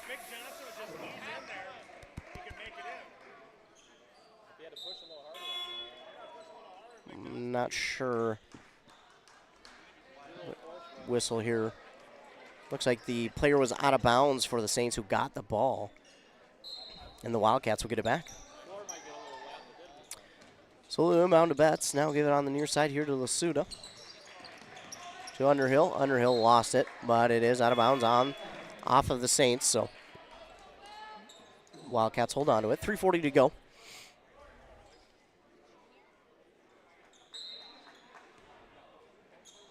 Walker tries to inbound it towards the net.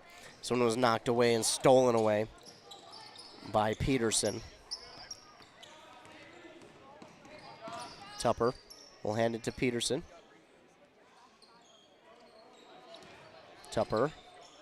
Peterson on the far side. Guarded by Lasuda. Ooh, almost a travel by Peterson. And then the three is up and no good. Walker will grab the rebound for the Wildcats. Walker tries to throw it towards the basket. The shot is no good.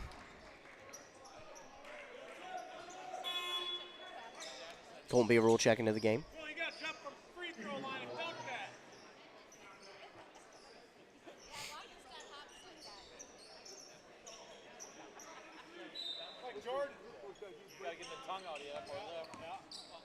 So here come the Saints back the other way with it.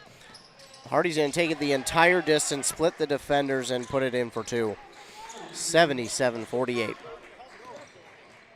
Lasuda gives it to Walker on the far side for three. It's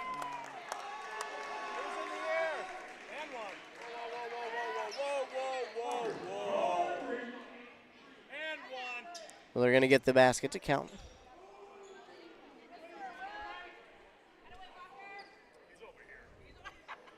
So the basket will count, plus an and one for Walker. I think they...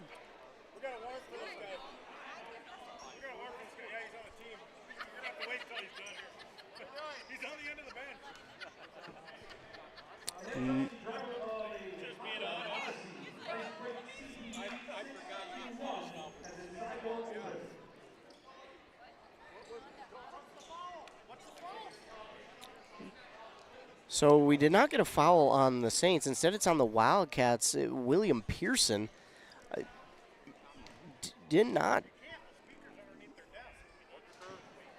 real sure of what the foul was, but Peterson's at the line to shoot two. The first one's no good.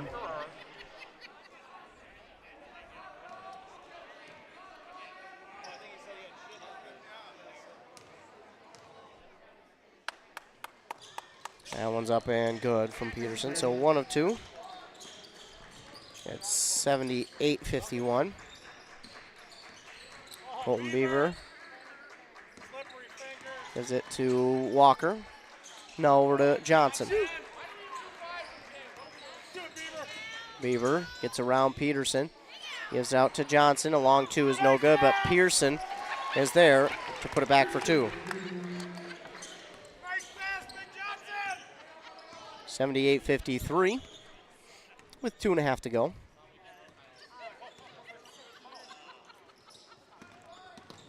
Tupper has it on the pass from Peterson. Now to Sienkiewicz. Out to Manners. Trying to give to Peterson again. Peterson on the near side. Three is good by Sienkiewicz. 81-53.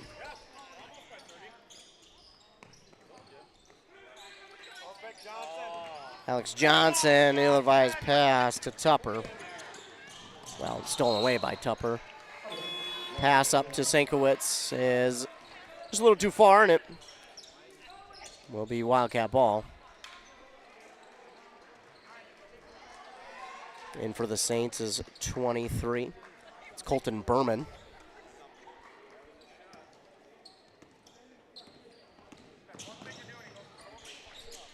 Shot is up and good.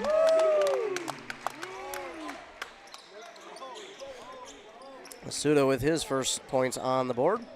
He get 81-55. This pass. They're going to call off the foot of Pearson. And now into the game, they're going to start to get some of the bench players in are the Saints. 13, Kyle Swanson.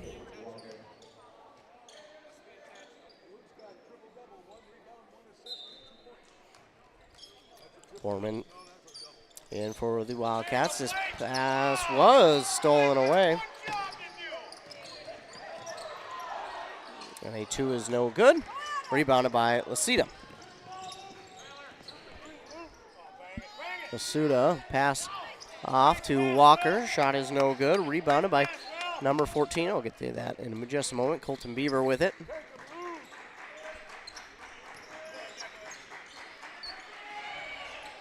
And now inside, stolen away by Berman. Schlepnev. He hasn't seen a ton of action here in this second half. Gives it off to Kristen for 2. 83-55. Walker over to Lasuda to Beaver. Beaver thought about the 3. Gives it to Lasuda. Borman inside. Guarded well and maybe too well as he gets fouled. He'll go line to shoot 2.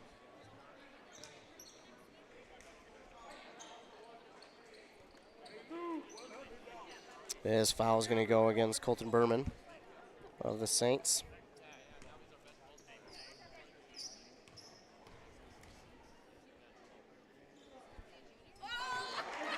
Borman, free throw is good. New on number 14 is Blake Norelius.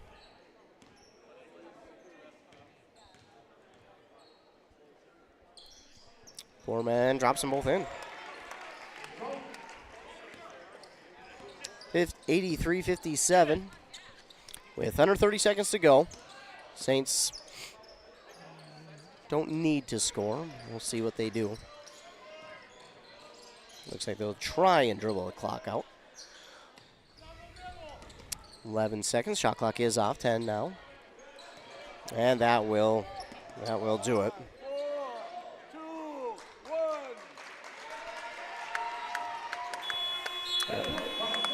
There we go. So that is going to do it. 83-57. The final here in this first game of the doubleheader. The Wildcats fall to the Saints in this boys basketball game, 83-57. We're going to take a commercial break, come back, quick recap this game, then get you ready for the girls' game. After word from our fine sponsors here on KBK. Whoa! Better get into the Freeway Holiday Station store in Pine City and start saving. Right now, grab a Meat Lover's burrito or new Ranchero beef and cheese burrito. I want one right now. Wash it down with everyone's favorite Celsius, buy one, get one free. And Holiday still has the $3, $4, $5 meal deals on some of your favorite items. Better get into the Freeway Holiday Station store and save. Open 24/7, 365. The Freeway Holiday Station store in Pine City.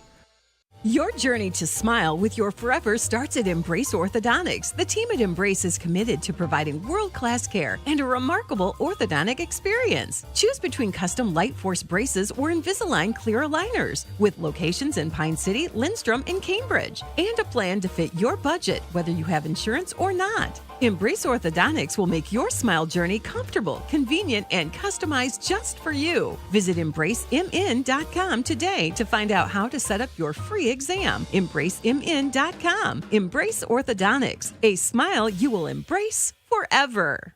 Are you interested in a technical degree that can quickly help you land your dream career? Or maybe you've always dreamed of going to a four-year college, but you'd like to start close to home. Either way, Pine Technical and Community College has you covered. PTCC offers more than 50 degrees in hot fields like healthcare, information technology, advanced manufacturing, and business. PTCC is now accepting applications. Financial aid may be available. Go online to pine.edu for more information. Pine Technical and Community College, connect with success. Brad here from Lee's Pro Shop in Pine City. We're a full-service lettering shop with a full line of athletic supplies for any sport. We have professional staff here at Lee's Pro Shop to customize your orders. We are the pros who specialize in athletic apparel and equipment. We even do trophies and awards as well as computerized engraving in the store. Let Lee's Pro Shop help you with any athletic apparel. Lee's Pro Shop, servicing our communities since 1973, where the passion for sports begins. Back here on KBK, recapping this final for the Wildcats. 83-57 final for the boys. Leading the way was Calhoun with 15, 13 by Underhill, and then 6 for Colton Betts, 5 for Pearson, 4 for Alex Johnson, 2 for Luke Lasuda. They had 9 total steals, 3 blocks. They went 17 of 29 from the free throw line, just over that 30 or 50% mark, and then they had 24 total team fouls. Looks like it is Parents' Night here for the Lady Wildcats. So we will get that. But for the Wildcat boys, this was a, you know, it has been a learning season for them. Obviously, they're young, they're a little bit inexperienced, but this seemed to be a game where I think things were just off for them tonight. They were right in it, but this second half, scoring 27 points, and they scored, I think, 9 in the first 9 minutes of the second half. So they're going to have to figure things out, figure a way to start the second half a lot better, because the way the second half started was just, too much to overcome, and they could not find anything to get going. And then fouls. We've watched this team a couple times, and the fouls just seem to pile up too quickly for them. So they're going to have to find a way to figure out how to lessen the fouls, because, man, they're just, they're piling them up, and if you're Wildcats, that's obviously not what you need. So they will look to clean that up here as the season goes along. But of course, the nice thing about the season is it is not over. They still got a little bit of time to get things going in their direction and try and turn things around. So playoffs, are coming up pretty quickly, but a lot of times when you're battle tested like this, things can sometimes go your way in the playoffs, and you might surprise a few teams. But this team just has some things to work on. They were out without a couple of their players here tonight, which, again, unfortunate. So they'll hope that doesn't happen, but that's sometimes out of your control, and whether it be injury or something else, we just hope that they're able to get back to somewhat full strength before too long.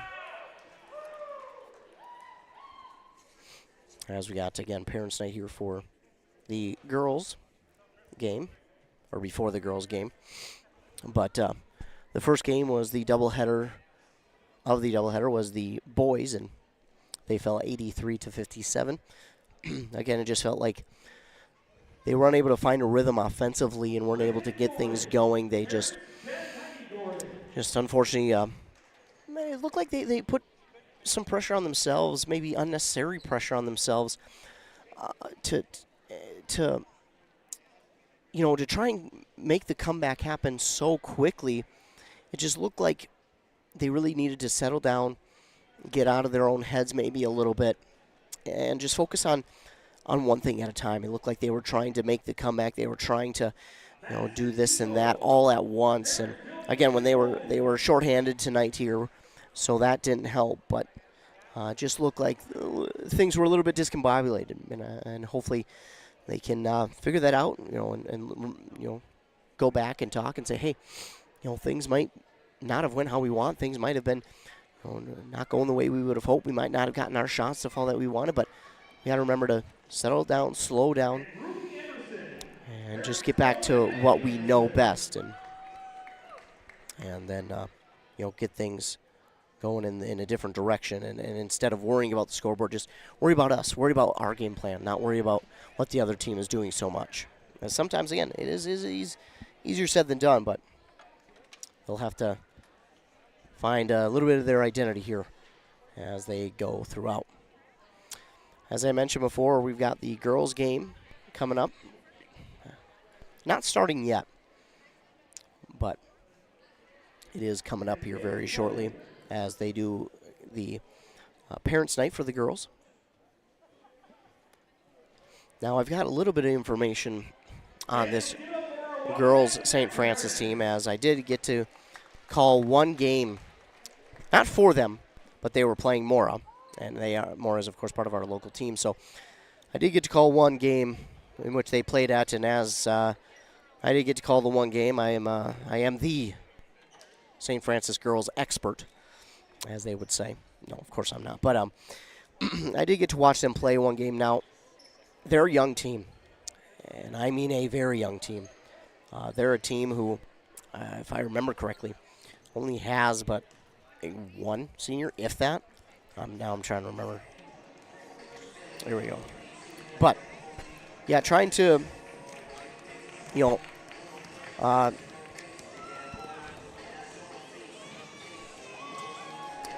look at this St. Francis girls team, here tonight. They've, as I mentioned, got a young team. They've got the one senior, Macy Haas. That's it. They've got one senior this year. The rest are juniors, sophomores, freshmen, 8th graders, 7th graders. I mean, this is a young team, but you've got the Schoenrock twins and Sophie and Haley. Plus you've got Emily Schoenrock, who is the older at the 10th grader. But this youth, one thing they do have, a lot of height. They have a lot of length. So even though they are young, they've got a lot of length, and they'll carry that length throughout the next couple of years. And I tell you what, next year, the year after, and the year after that, maybe even the year after that, we're going to be talking about this St. Francis team at the top of their section and battling deep into the playoffs. So I'm excited to see what the Wildcats are able to do here tonight. But just more info on the Saints. They are 8-6. They were struggling a little bit early on, but they've since found a little bit of their identity. They're 3-1, and again, as a younger team, especially in basketball, but when you've got size like they do, it can be hard to find an identity because you're just trying to, again, early on, figure out, okay, who am I going to play? Who's going to be able to handle this varsity load? Who's going to be able to handle the varsity level? So you've got to figure that out first. And once you figure that out, okay, now who's going to be our young lady who runs with the ball? Who's going to be our young lady who does this, that, and the other? So you're figuring out your lineup, and I think they've actually done a good job. They lost, out of their first 6 games, they lost 5 out of their first 6 games. The only game they won was over Becker. But then after that, they went on a torrid hot run. They won 7 of their next 7 games, beating Zimmerman, Cambridge Isani, Moose Lake, Hinckley Finlayson, Mora, Big Lake, and Duluth East. But then they finally fell to Monticello. But again, Monticello's the best team in the state this year in girls basketball. So there's also that too. So Monticello girls have been a staple in Class 3A, a powerhouse for a long time, and they're really showing off their power here this year as we get ready for this game. And Josh Mir on the morning show host coming up clutch with some hauls, cough drops, throwing in now that way. That way I can hopefully my voice will withstand the second game. But yeah, for the Saints, they've really found their identity, and they've really used that length to be their strength. And a lot of times when you've got young people who are that tall, they sometimes don't know how to use it to their advantage. They sometimes don't know how to use it, period. But they've done a really good job of teaching these young ladies, getting this young team the experience they need, and showing them the utmost confidence and saying, hey, we're running with you. We believe in you. There's no doubt in our minds that this is who's going to carry the team. And they've done a really good job of that. And again, 1 loss in the last 8 games, and that was to the best team in the state in Monticello. So I don't think that the Saints are feeling too bad. But obviously, there's a lot that can go into that. Now, they could have played poorly. They could have not played well. They could have, given it their all and played well. They could have not given it their all and still played well. They could have given it their all and not played well. There's so many things that can go into a game like that. But they're obviously upset. But I think they're not carrying that over into this game, as how I should say it. So for St. Francis, definitely be looking to see their length be a big factor in this game. For Chisago Lakes, it's not been the year that they would hope, but they're still nearly in the top 4 of the section. They are 2-12, But they're 1-2 in the section, and that's why they are in 5th place right now. You've got 8 teams in this section. They're in that 5th spot. Now, they would be on the road, but, well, that depends on if they let the first seed or first 2 seeds get a bye. But right now, they're in a spot to where if Cloquet or one of the other teams could fall a couple times here in the section and they could get a few more section wins, they're hosting a playoff game, and that does wonders for a team. Now, they're struggling offensively, only scoring 34 points a game. Defensively, you might think they're giving up a ton. They're really not. They're giving up 57 points per game. Now, obviously, they're giving up more than they score, which is not going to win you many games. But they've won 2 games this year, and they've held those teams to under 50 points. So when you're looking at it, their 2 wins came against St. Croix Prep and Hibbing. The St. Croix Prep win was right before Christmas break, 40-32. And then their Hibbing win was right after Christmas break, right after the New Year's, a 55-45 win. So when you're looking at it, I think this team can surprise some people.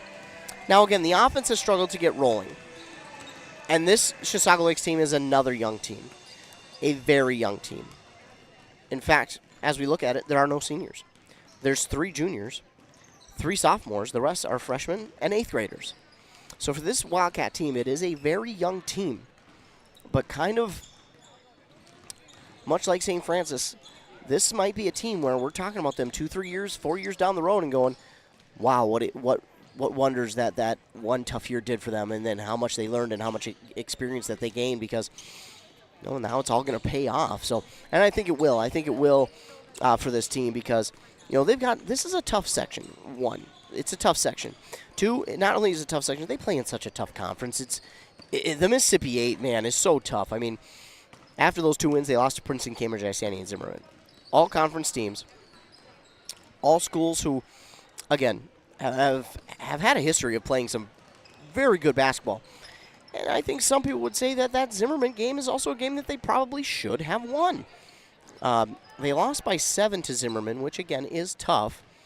But I think when a lot of people look at it, they'll go, yeah, it's probably one that we needed to win, probably one that we should have. And Zimmerman not having the greatest year either, but they're 3-9, and you turn that around, we're talking about a 3-win team, 3-11 team for Chisago Lakes, and it looks a lot different then. So for Chisago Lakes, they'll be hoping to maybe get an upset win here tonight over another 5-3A school in St. Francis. They play a lot of them, and they didn't play a lot of them in the first half of the season.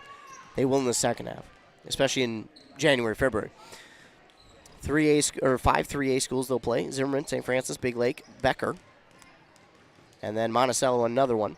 Then Princeton and Zimmerman, St. Francis, and Big Lake again. So, but again, those are also conference teams too. So that is why they play them more often than they do their section teams like Rock Ridge. North Branch doesn't count, but they do in a way. You got Hibbing in there. So they'll play Hermantown as well, but they will play, again, more of the 5 3A schools because they're more conference opponents in there than there are in 7 3A. Now I am noticing, unfortunately, for the Wildcats, that they will have one of their players out tonight. Looks like she is on crutches, and, man, that's so unfortunate. That is really sad to see. I believe it is Annika Hall who is out on the crutches. So really sad to see. I don't want to see anybody hurt, but she's out on crutches, and hopefully it's not something that keeps her out too long. Hopefully she's able to come back and play some this season still, but pray for her and pray for a good game. We had a decent one the game before, but this one is 2 new teams basically and 2 new philosophies. So we're excited to see what happens here in this one. Instead of me rambling on, I'm going to try and save my voice. We're going to get a commercial break and hear word from our fine sponsors. We'll talk more about these 2 teams when we come back after word on KBEK. The mushroom melt is back at A&W. How does this sound? Sautéed seasoned mushrooms and onions with melted Swiss cheese on your choice of a juicy burger or grilled chicken. Then add golden french fries and a medium soft drink. It's the mushroom melt and fries combo at A&W. Now, top it off with a classic A&W root beer float featuring vanilla soft serve and made fresh root beer, all in a frosty mug. Or how about the A&W root beer freeze? Signature combos and delicious treats always at your local A&W restaurant in Pine City. Dale's Heating and Appliance, your local heating and appliance expert, is committed to making your family's comfort their top priority. And now you can add water softeners to their list of expertise. Dale's now offers water softener sales or rentals along with installation, service, and salt delivery. So if your home needs quality water, make the call to your already trusted experts at Dale's, or just visit dalesheatingandappliance.com. dalesheatingandappliance.com. Need reliable energy? Burnett Dairy Cooperative has you covered with top quality propane services. Whether you're heating your home, running your business, or firing up the grill, our propane is safe, efficient, and always dependable. Choose Burnett Dairy Cooperative Propane, your trusted partner for all things energy. Stay warm, stay powered, stay local. Loading the kids in the car, brokering peace in the back seat, mastering the snack handoff without even looking. Why are simple things sometimes so complicated? Thankfully, with auto owners, insurance doesn't have to be one of them. We work with independent agents who keep insurance simple, so you can worry about more important things, like figuring out what's growing in that cup holder. That's simple human sense. Contact your local auto owner's agency, Pine Insurance Agency, at pineagency.us today. Arrowhead Transit, your community, your ride. Arrowhead Transit is proud to support this station and bring you reliable public transportation in your community. Whether you need to get to work, school, or the doctor's office, our friendly drivers and comfortable buses are here to serve you. We're committed to connecting communities and making transportation accessible for everyone. Arrowhead Transit is your community partner in getting around. Arrowhead Transit is a supporting sponsor of the station and is dedicated to supporting our local communities. A Lennox air source heat pump is a high-efficiency air conditioning unit that can also heat your home or business during the spring and fall. It's more economical than heating with propane. Have Dale's Heating and Appliance install your Lennox air source heat pump. Ask Dale's how you can receive up to $1,000 in rebates for your air source heat pump system. And ductless mini splits also qualify for up to $1,000. Visit dalesheatingandappliance.com. Conditions apply. See dealer for details. At Burnett Dairy Cooperative, we're more than just your local dairy. We're also a trusted propane provider, serving homes, farms, and businesses across northwestern Wisconsin and east central Minnesota. Whether you need a tank installed or reliable delivery, we're here for you 365 days a year with flexible options that fit your needs. As a farmer-owned cooperative, we're committed to supporting our community because your home and farm deserve the best. Call 715-689-1032 to learn more. Burnett Dairy Propane, serving you with pride every day of the year. You gotta stop somewhere, so make a stop into the Holiday Station store in Pine City and start saving. Right now, grab CK Oil, save $2 when you buy 2, or CK Diesel DEF treatment for only $23.99. While you're at Holiday, they still have the $3, $4, $5 meal deals on some of your favorite items, and Refresh Team Spirit with Mountain Dew are 3 for $6, or Celsius, buy one get one free. Whoa! Better get into the Freeway Holiday Station store in Pine City. Embrace Orthodontics offers a unique specialized approach to orthodontic treatment with custom braces or Invisalign. The team at Embrace loves getting to know their patients personally and takes the time to make sure all your questions are answered. Their board-certified orthodontists use only the latest in modern technology to give you the best outcome possible. They work with your insurance company and offer flexible financing options to fit your budget. Call today to set up your free exam and see how Embrace Orthodontics can transform your smile. More online at embracemn.com. That's embracemn.com. Welcome back here on KBEK. Game Day Gilman joining you as we get ready for the second game of our doubleheader. The St. Francis Saints and the Chisago Lakes Wildcats. I always catch myself a lot when I'm calling games for the Wildcats because I always want to say Chisago Lakes Bulldogs, but that is their summer town ball team and not the high school team. And during the fall, I struggled so badly when I was calling games here. It was like, oh my goodness, people are going to hate me. I'm never going to be invited back. But we've figured it out a little bit. A little bit. Not too much. Can't be perfect, of course, no. But as we take a look at these two teams once again, the St. Francis girls, 8-6 on the season. They've got a lot of length to them, and I mean a lot. I think they've got 5 players up over that 6-foot mark. So, and they all see time on the court, and valuable minutes too. So it's not like they're just there and for intimidation. No, they're out there and they're making plays. So this is for Chisago Lakes. This is going to bring a new wrinkle and a new interesting challenge, because they're going to have to deal with the height of this team. And again, early on, St. Francis was trying to find their identity. They were trying to figure out how are we going to help this young group find their identity and find it early. Well, again, they lost 5 of their first 6 games. Then they went on to win 7 straight before falling to Monticello on Tuesday.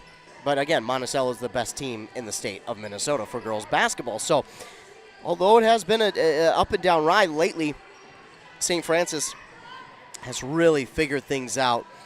And all of a sudden, St. Francis now has an identity, and they look to go and finish the season really strong. And I would expect nothing less from a team that has length like that. Of course, they do have the Schoenrock sisters, Emily Schoenrock, the 10th grader, then the twins in 7th grade, Sophie and Haley. They do have the one senior in Macy Haas. But, man, this young team, they have, I think, exceeded some people's expectations. Of course, their coach, a former Minnesota Gopher basketball player, a Big Ten Defensive Player of the Year as well with his time at the Gophers. Looking at the Chisago Lakes Wildcats, you got another young team. Now this Wildcat team, no seniors. You got 3 juniors, 3 sophomores. The rest are 9th graders and 8th graders. Now again, the sad part for them here tonight is Annika Hall is out. She may have been out before tonight, but I've seen her just tonight on the crutches. So sad to see her out. But we hope and pray that she heals up quickly and correctly and is able to be back at some point this season to play. But for the Chisago Lakes Wildcats team, very much inexperienced. They're trying to find a leader. Trying to find someone who can kind of take over, kind of hold the reins and pull the reins if need be too. But again, it's been a tough goal of things, but this is a learning year. It's a good learning year too. But I think they're also a team who could wind up maybe surprising some people. They lost a lot of games early on. They lost 9 straight. Then they went and beat St. Croix Prep and Hibbing. And then they went to lose 3 straight. But again, their offense is only averaging under 40 points per game, and their defense is giving up 57 points per game, which, again, isn't that bad. But when you look at those 2 wins, man, you're looking and you're kind of saying to yourself, hey, they put together a little something. Now, that's not the only game that was close that they probably should have won that turned out to be lost. St. Agnes, they lost by 6. That really should have been a win. They lost to Zimmerman. That should have been a win. They lost by 7 to Zimmerman, too. So you're looking at a couple of these losses that, if they can turn into wins, they could probably turn some momentum into their favor and really start to get things rolling. And when you do that for a team that's looking for an identity like I feel like this Wildcat team is, and you do wonders for the team itself. And I think that the Wildcats can still do some damage.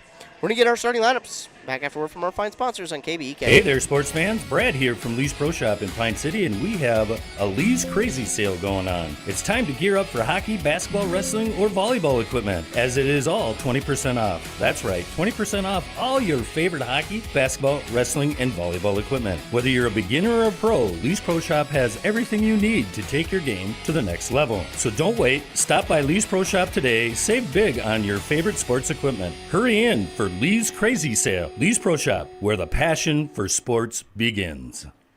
A&W Restaurant Pine City is still making fresh root beer, that signature item since 1919. It's still made fresh and on-site with real cane sugar and a blend of secret ingredients. It doesn't get any better than this. Their world-renowned A&W root beer is a classic treat, and they can top it off with creamy vanilla soft serve to be known as the famous A&W root beer float. Now that's smooth, tasty, and refreshing. An American iconic A&W root beer float. It never tasted so good. A&W Restaurant Pine City. Come grab your root beer float today. Untangling your headphones, finding the right remote, saying goodbye to your favorite shirt that hasn't fit in 10 years. Why are simple things sometimes so complicated? Thankfully, with auto owners, insurance doesn't have to be one of them. Auto Owners works with independent agents who live in your community and answer when you call, so you can worry about more important things, like finding a new favorite shirt. That's simple human sense. Contact your local auto owners agency, Pine Insurance Agency, at pineagency.us today. Hey there, neighbors. Matt Winsan, CEO Burnett Dairy.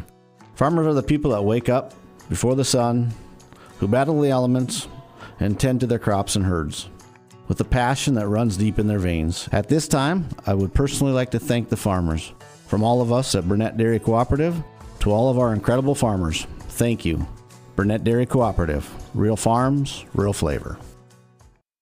If aches and pains are holding you back, Wellia Health is here to assist you. Our sports medicine team is dedicated to getting you back to your passions. With extensive experience and expertise, we specialize in managing concussions, a worry for both young athletes and adults. Whatever the injury, let's get you back in action with an appointment at Wellia Health. Call us today at 320-679-1313 or conveniently schedule through your MyChart account. Visit welliahealth.org for more information. Back here on Nice 95.5 KBK, the second game of our doubleheader is the girls' game between the Saints and the Wildcats. For the Saints, rather, their lineup will look like this. Starting will be number 2, Emily Schoenrock, number 20, Naomi Brasky, number 21, Alyssa Anderson, number 22, Macy Haas, and number 23, Amara Stancer. They are, of course, head coached by Tavares Bennett, a former Golden Gopher. Then on the other side for the Wildcats, it will be number 1, Claire Beaver, number 15, Lucy Asleason, number 20, Kayla Larson, number 24, McKenna Thorson, and number 30, Rayanne Goring. The Wildcats are, of course, head coached by Trig Thompson. The Wildcats and Saints getting ready for battle here in the final game of our doubleheader. 18 minutes are back up on that Embrace Orthodontics scoreboard.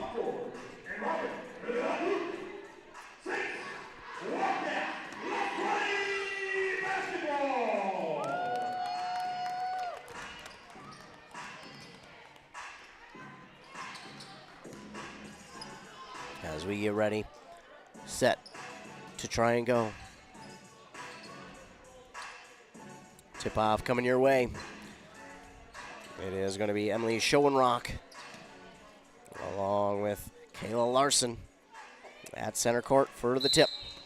And run away. Tip is won by the Saints. Brasky with it. She'll give it off to Stancer. Excuse me. Stancer going far side to Anderson. Anderson trying to drive baseline, backs it out, gives it off to Haas. Haas now driving inside herself. Shot is up and no good. Rebound there. Nice job by Goring. Goring will give it over to Claire Beaver. Claire Beaver has been a huge, huge piece to this team. A younger piece, but still a good piece.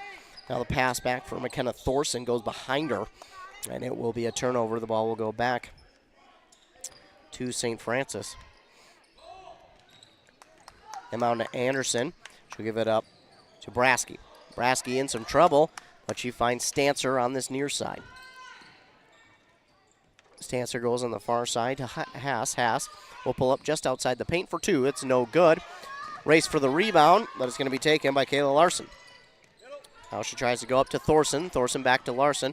Full court press put on by the Saints. Now Beaver with it. Beaver nearly had it lost. Poked out from behind, but she's going to get fouled. And This will be on Alyssa Anderson.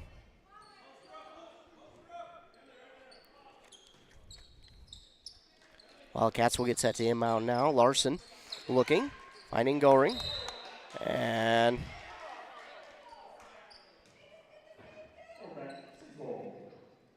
Goring didn't get called for the over and back. She had that heel on the center court line and over it. I don't think she went over, though. She went on the line. You can go to the line. You can't go over the line. Yeah, they're going to change it. So, yeah, she had her foot on the line. You just can't go over it, and that's what they discussed. So it will be Wildcat ball. So they did a good job coming together and talking about that and getting the correct call. The Wildcats will inbound here. It's to Claire Beaver. Beaver, well, they're going to put 3 ladies on her, and she gets the ball over to Thorson. That was interesting. They obviously feel that she is too much of a threat to be left one-on-one or 2-on-1 even. Going to get a jump ball early here. The ball was lost by the Wildcats, but they wind up falling on top of it for the jump ball to get it back. Thorson. Set to inbound. She does to Beaver. Beaver guarded well. Oh, right into the defender who steals it. Anderson with the steal. Back to Stancer. She lost it, but we're going to get a foul. A little too aggressive. So now the first foul on the Wildcats, McKenna Thorson.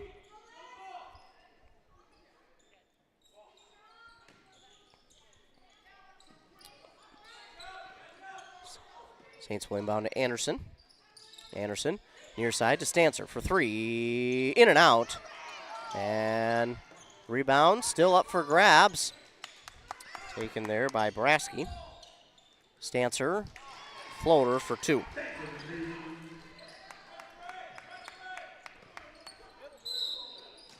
So 2-0 now. And now before the pass is off to Asleason, it's a travel call. And the Saints will get it back. Inbound for the Saints will go to Anderson. Anderson now to Schoenrock. She wanted to hand it back to Anderson, but has to dribble it once and give it off to Stancer. Ball's up for grabs. Goring didn't realize it at first. I don't know if she was surprised or just so focused on the defender she didn't see the ball. And that's going to be a shot clock violation on the Saints.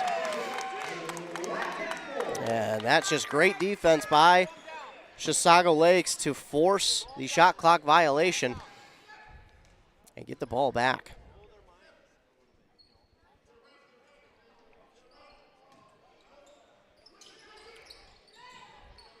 So the Saints trying to defend now, and ball inbound to Beaver. It's going to be knocked out. Wildcats will get set to inbound again. Saints do like to use a lot of full court pressure. And they'll play a lot of double teams as well. This ball is inbounded to Goring in the backcourt. Gets around the defender, Stancer. Now Goring gives off near side to Beaver. Beaver gives off on the far side. Thorson. Thorson inside to Asleason. Goes back to Goring. Goring for 3. Just off the mark. Rebound, grab by Larson. Larson gives it to Asleason. It was tipped, but Asleason comes up with it. Asleason to a cutting Larson, but it is stolen away by Anderson. And nearly stolen right back by Asleason, but they do get it passed off. Now the pass to Haas. Macy Haas, shot no good. Goring there for the rebound. She gives it off to Kenneth Thorson, now to Beaver. Beaver.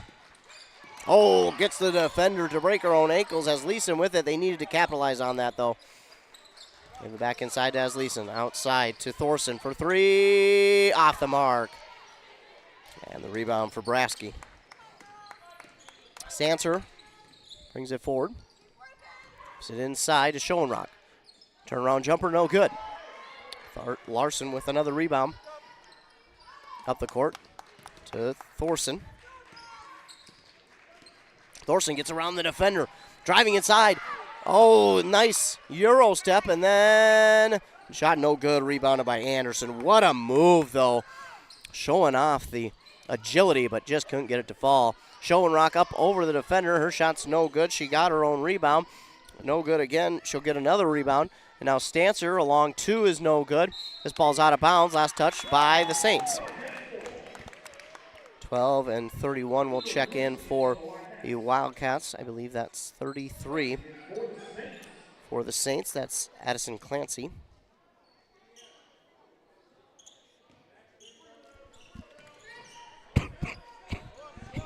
Apologies. Inbound here by Mariana Cooksley.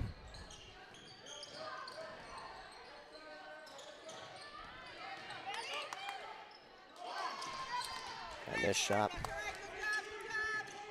gonna be no good. Rebounded by Clancy, and then we get a travel call on the Saints the other way. And that will give it back to the Wildcats. Madison Eagles, the other young lady in for the Wildcats, wearing number 31. And then with that, with the travel call, we are going to get a timeout called by St. Francis. So they will use their first. Again, they will use more than not, even when they're leading.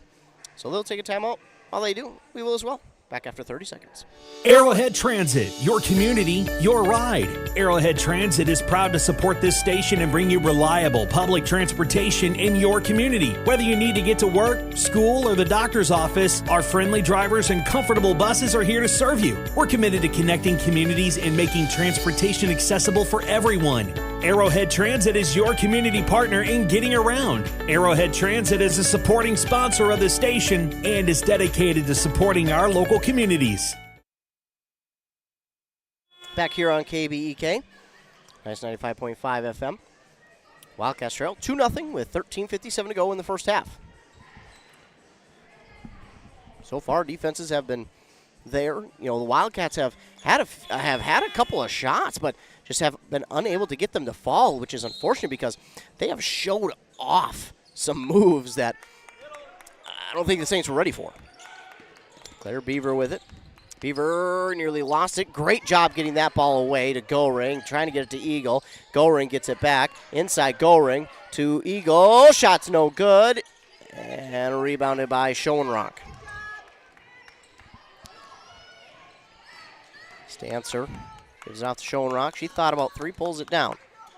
Ball inside was a lot of hands around it. They're actually going to get a foul now on the Wildcats. Their second.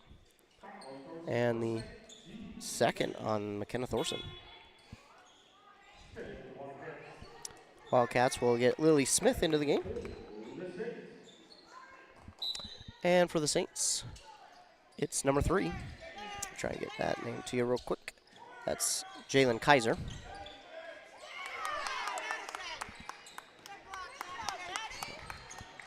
And Madison Eagle with the block, the steal by Lily Smith. So the Wildcats now have it the other way. Stuck on that far side. Double teamed is McKenna Thorson, and she lost it out of bounds. It will be Saints ball. And sometimes if you're a player kind of stuck in that situation, a way to kind of calm things down is to throw it off the defender. Now the bad side about that is if that doesn't go out of bounds and the defender grabs it, well, it's a turnover. So there are pluses and minuses to both. Stancer with it. She waits. Guarded by Smith. Gives it off on the far side to Kaiser. This pass is tipped. Schoenrock is going to get it, though. Now a 3. That is good by Addison Clancy. 5-0. Beaver gives it over near side to Larson. Larson looks. No look pass to Smith. Smith gets around one defender. To Cooksley now. Cooksley over near side. Shot no good by Larson. Rebounded though by Beaver. Beaver on the far side getting some work. Cooksley driving. This pass is tipped. Trying to get it to Lily Smith. Stolen away by Kaiser.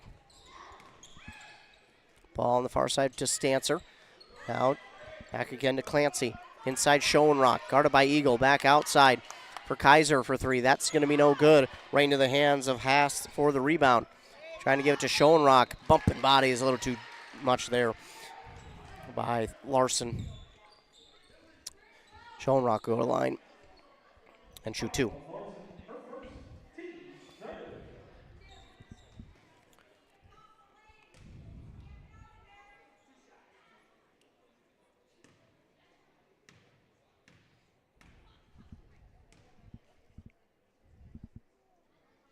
Emily Schoenrock's first one is no good.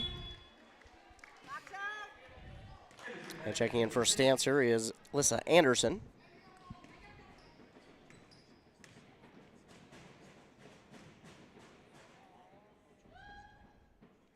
This one rattles its way home to make it 6-0. Lily Smith trying to get through the defender, but that ball got away from her, and it's Alyssa Anderson with her 3rd steal already. Now on that far side, giving it to Kaiser, but she traveled. So the ball will give it back to the Wildcats. Now we'll see number 40. It's going to be Haley Schoenrock checking in for the Saints.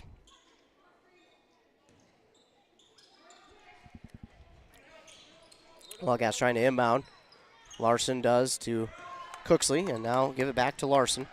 Larson trying to get through to defenders. Pass is tipped. Lily Smith got it. She tips it back to Larson. Nice job. Larson gives it near side to Beaver. Beaver, 3, no good. And Larson trying to get in there for the rebound, but it is ripped away, and I mean ripped away by Alyssa Anderson. Alyssa Anderson guarded by Larson, though. Larson's not going to be so nice to give her a lane. Give it to Clancy on the far side for Schoenrock. Now to Kaiser. Back to Clancy inside. Emily Schoenrock outside for 3. That's no good from Anderson. And rebound racing after it. It is. Is that out of bounds off Wildcats? It is. Checking in now for the Saints is number 15, Ellie Herzog.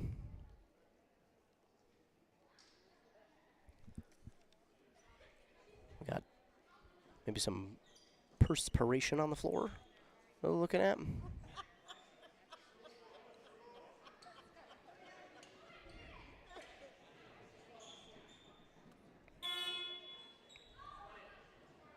Get a sub here. Lisa will check in for Cooksley.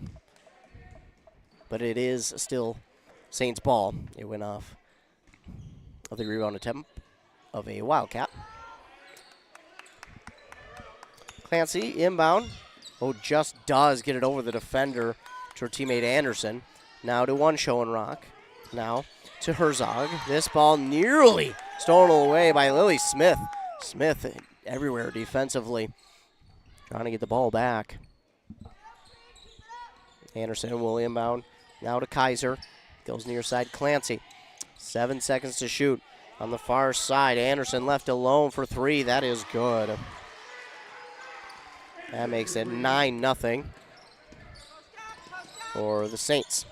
Larson gives it over the near side as Leeson. As Leeson spin move inside, give it to Eagle.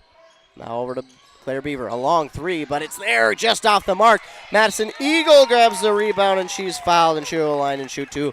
Great job by Madison Eagle to grab that rebound.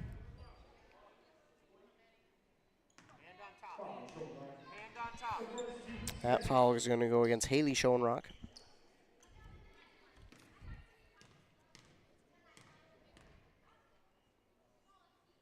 Madison Eagles first is good.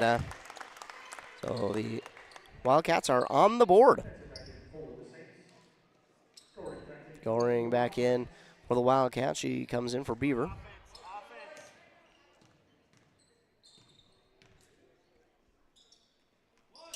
That's an Eagle. Can't get the second one to fall. It's 1 of 2 there. Not bad. Rebounded by Stancer, and she's so quick, but she gives it off to Haley Schoenrock for 3. And that's the thing about the Saints. They can hit threes from really anywhere. 12-1. Larson to Goring. Goring on the near side. Guarded by Stancer. That gets a screen from Eagle. A 3 from Goring is off the mark. Lily Smith gets in there in the grill of Anderson and forces the foul, or the travel rather. Anderson traveled with it.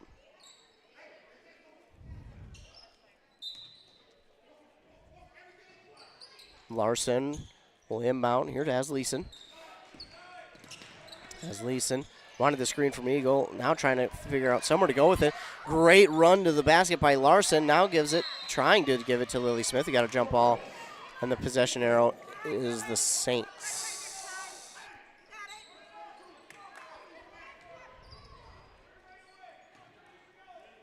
It's a tough one there because he had 2 shots, and it really felt like it probably should have been taken 2 shots. And now up the court quickly, they pass it off. That ball was up for grabs for a while, but then they finally grab hold of it. Haley Schoenrock was open, pretty much wide open underneath the basket.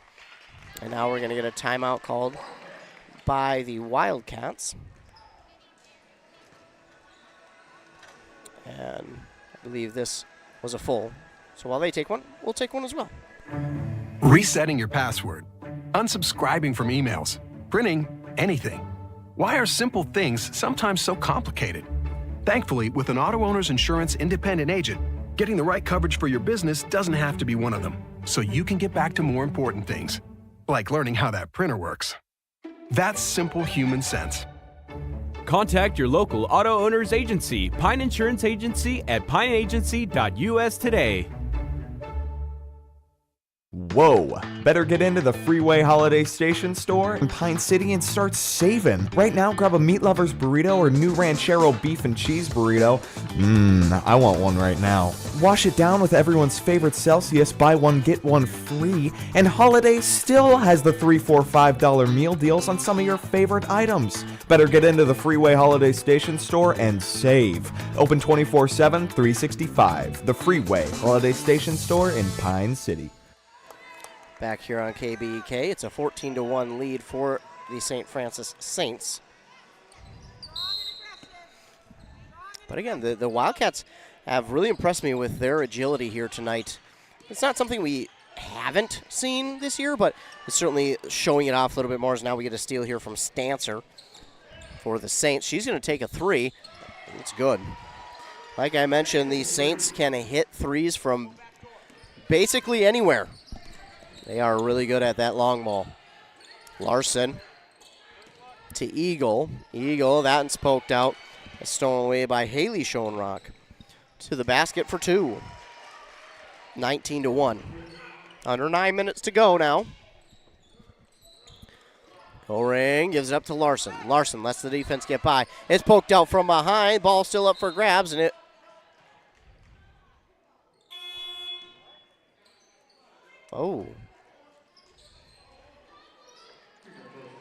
They're going to say Saints ball? No, okay, they're going to say green ball. Okay. Yeah, they initially said Saints ball, but I think that the Saint player knocked it out of bounds, and they talk about it, get it corrected. Inbound here to Claire Beaver, who's back into the game for the Wildcats. Gives it near side to Asleason. Asleason to Goring. Goring trying to find somewhere open. Asleason now trying to give it off to Beaver. Stolen away for a moment by Kaiser. Stolen right back by Thorson. Inside Larson with 4 seconds to shoot. Gives it to Beaver, and Beaver underneath the basket is fouled, and she'll go to the line and shoot 2. This one going to be called on Ellie Herzog. Her first, team's third.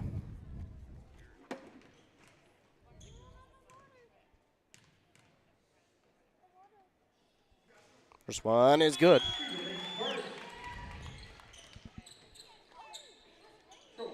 (19-2).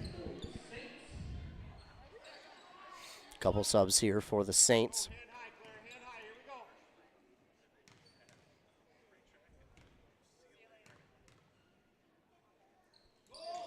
And this one's good as well by Beaver. So Claire Beaver drops them both through to make it 19-3. Full court pressure being shown here by the Wildcats, but they find a way to get it out. Haas now up the court. That one went through the hands of one player. Schoenrock was there, though, to be a good teammate. Haas now with it. Giving off to Stancer, top of the key. Stancer trying to drive inside. Step up through. Shot is no good. And Herzog got the rebound. This one is tipped and taken away by Larson. Larson to Goring. Goring to Beaver. Beaver had the shot. I thought they should have let her take that. Instead, they'll give it now to Thorson. Thorson thought she had a lane inside. No whistle for a charge or a foul either. Thorson lost the ball, and as the defender grabbed it, she was out of bounds. So Wildcats get it back, so I guess no harm, no foul. 7:46 to go. Beaver trying to inbound, and we get a foul call here on the Saints. Ellie Herzog, her second, team's fourth. Beaver, yell and go, trying to get her team ready. Cooksley, spin around, tries to give it to Goring, and Goring had it tipped by a defender, so it will stay with the Wildcats. 15 seconds to shoot.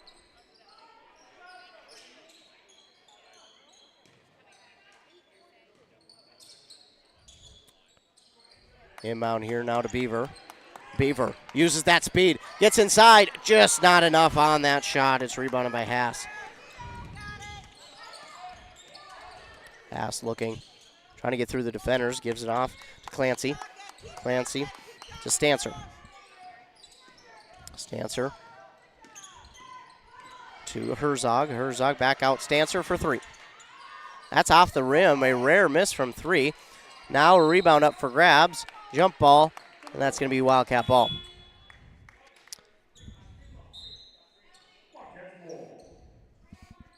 Haley Schoenrock will check in for Herzog.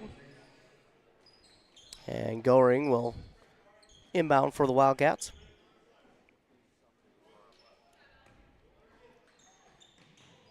Inbound to Thorson.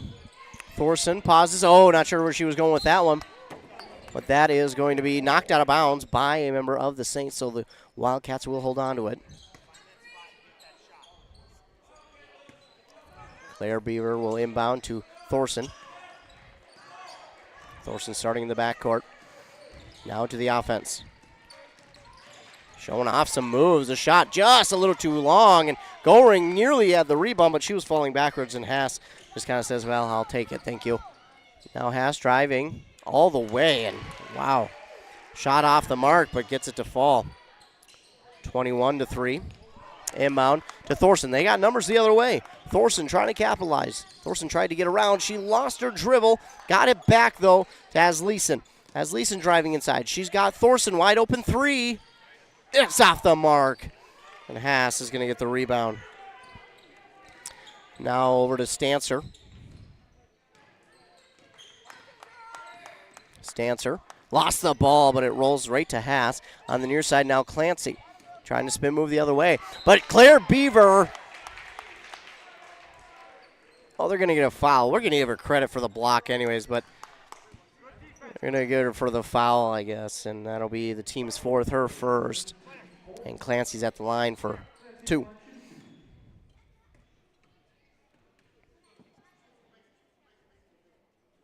First one's up and good. At Clancy, 22-3.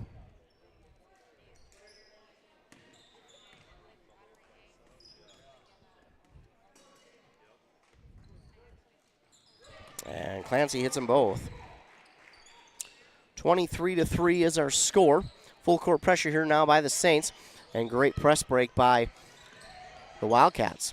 Goring inside to Larson. Larson nearly lost her dribble. Ball's going to be knocked out of bounds by Clancy.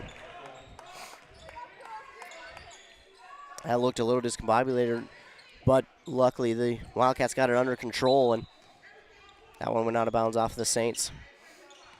Inbound here to Thorson. And Thorson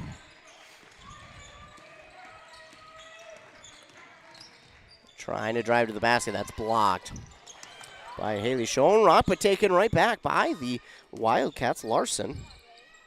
Three from Goring is good.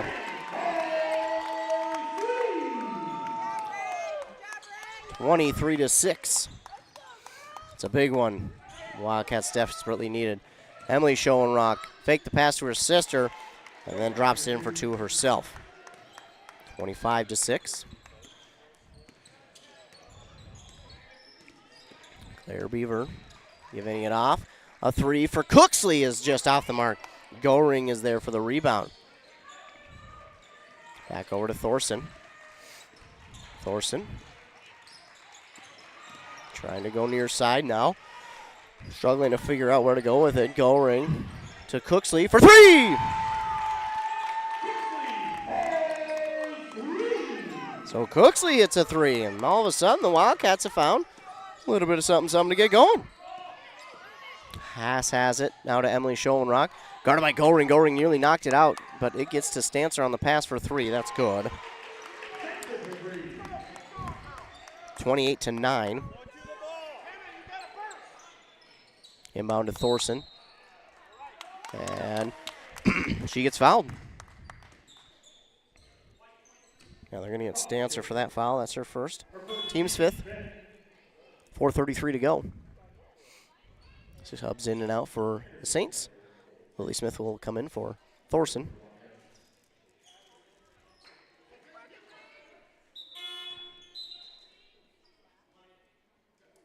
And one more. Madison Eagle will come in for Cooksley.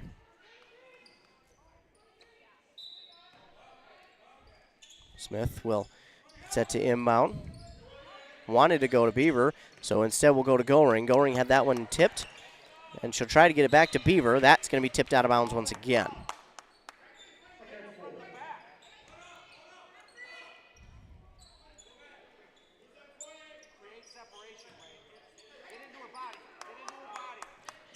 There, Beaver.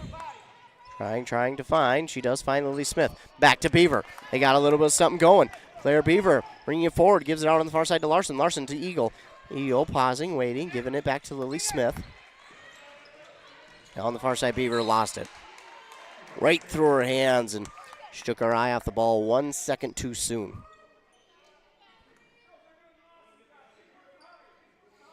So they'll inbound on that far sideline. Will the Saints. Inbound here to Kaiser. She gives it up to Anderson. Anderson double teamed.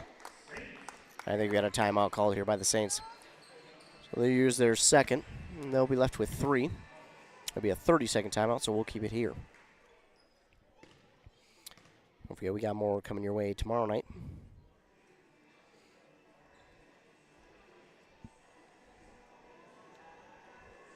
On our airwaves.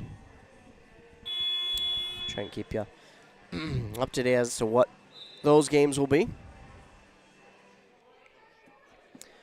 Again, the 30-second timeout quickly comes to a close. Still 28-9 with the Saints leading on that Brace Orthodontic scoreboard. Clancy will inbound to Anderson. Back to Clancy. Top of the key for Alyssa Anderson. That is well short. Schoenrock, no good. And then this ball was stolen away by Claire Beaver, then given right back to Clancy, and now she gets called for the travel.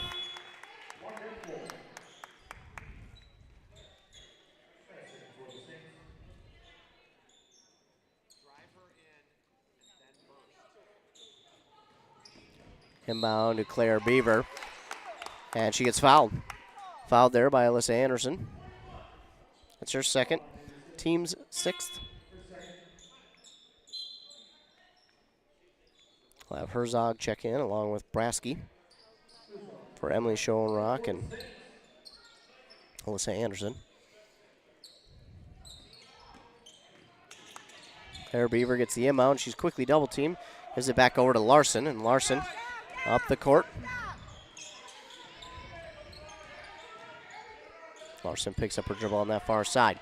Tries to find a cutting Claire Beaver, and this ball is up for grabs. Goring, she almost got it. Now it's going to be a tied up and jump ball. Possession arrow is pointing the way of the Saints.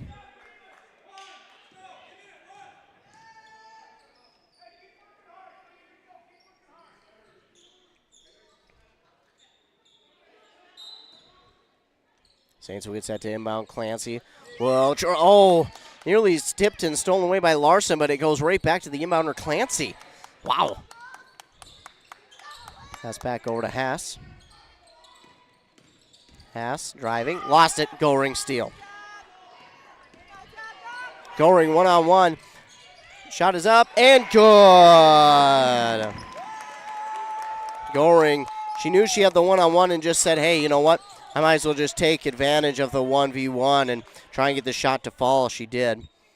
And now coming back the other way, Clancy draws the foul. We get Lily Smith with her first. Team's fifth.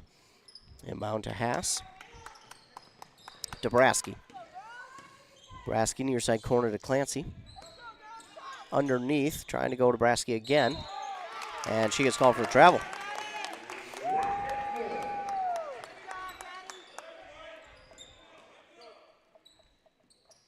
The Wildcats get the ball back. Lily Smith hits the inbound, now gives it back to Larson. Larson driving forward. Has it poked out by Clancy. Spin. That spin on that ball gave it right back to Larson. Larson driving inside. Ooh, mismatch inside. But she gets through it and draws the foul. She'll go to the line to shoot two.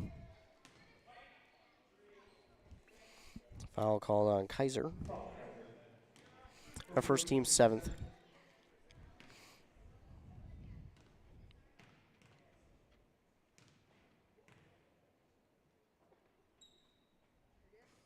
Shot is no good for Larson. Score stays 28-11. Herzog out for the Saints. In is Emily Schoenrock.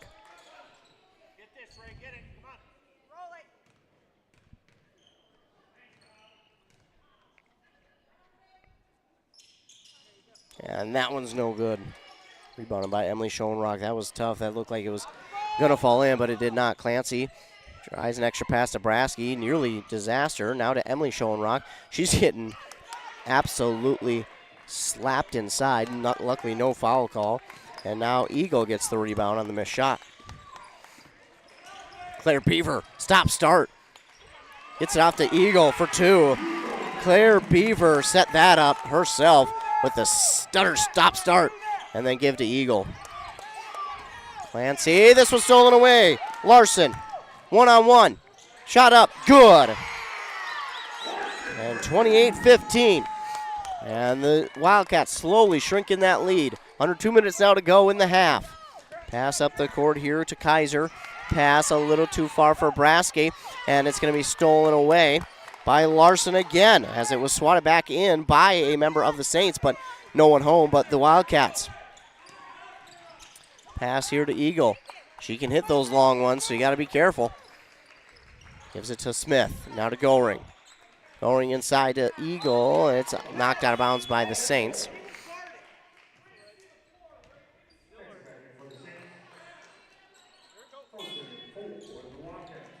Couple subs in and out for both teams. Thorson back in for the Wildcats.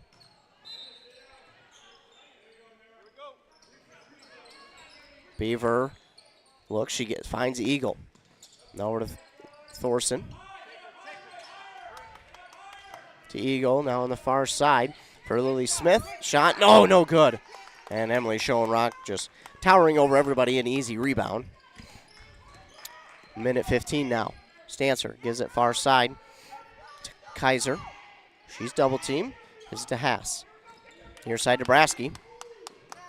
Inside to Schoenrock. On the far side, Kaiser for a three. That's no good off the side of the backboard.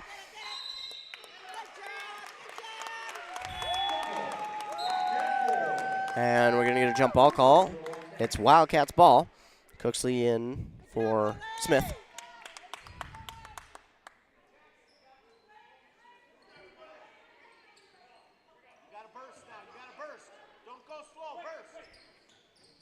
Inbound, trying to get to Beaver. They do. But she's going to be double teamed. She's got no help. She just decides, I'll go around you. Fine. I'll go all the way around you. Madison Eagle trying to bully her way inside, but that was an ill-advised pass. Stancer with the steal. And it's stolen right back by Eagle. Madison Eagle getting the missed shot rebound. Puts up a shot. It's no good, but she's fouled, and she'll go to the line and shoot two. Foul there on Emily Schoenrock, her first, team's eighth, 36 seconds to go in the first half.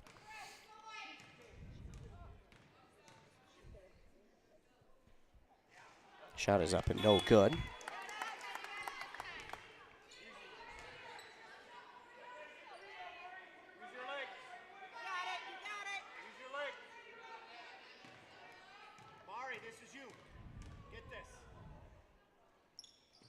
Madison Eagle hits the second.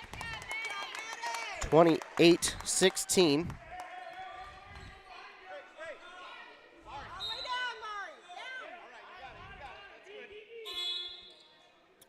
Quick substitution for the Saints before we get this play going.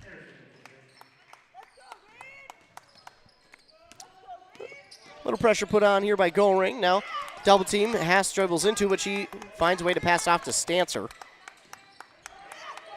Stancer, oh, nice spin move.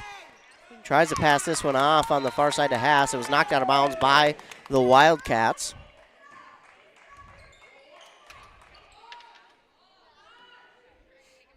So the Saints will get set to inbound with 21 seconds to go.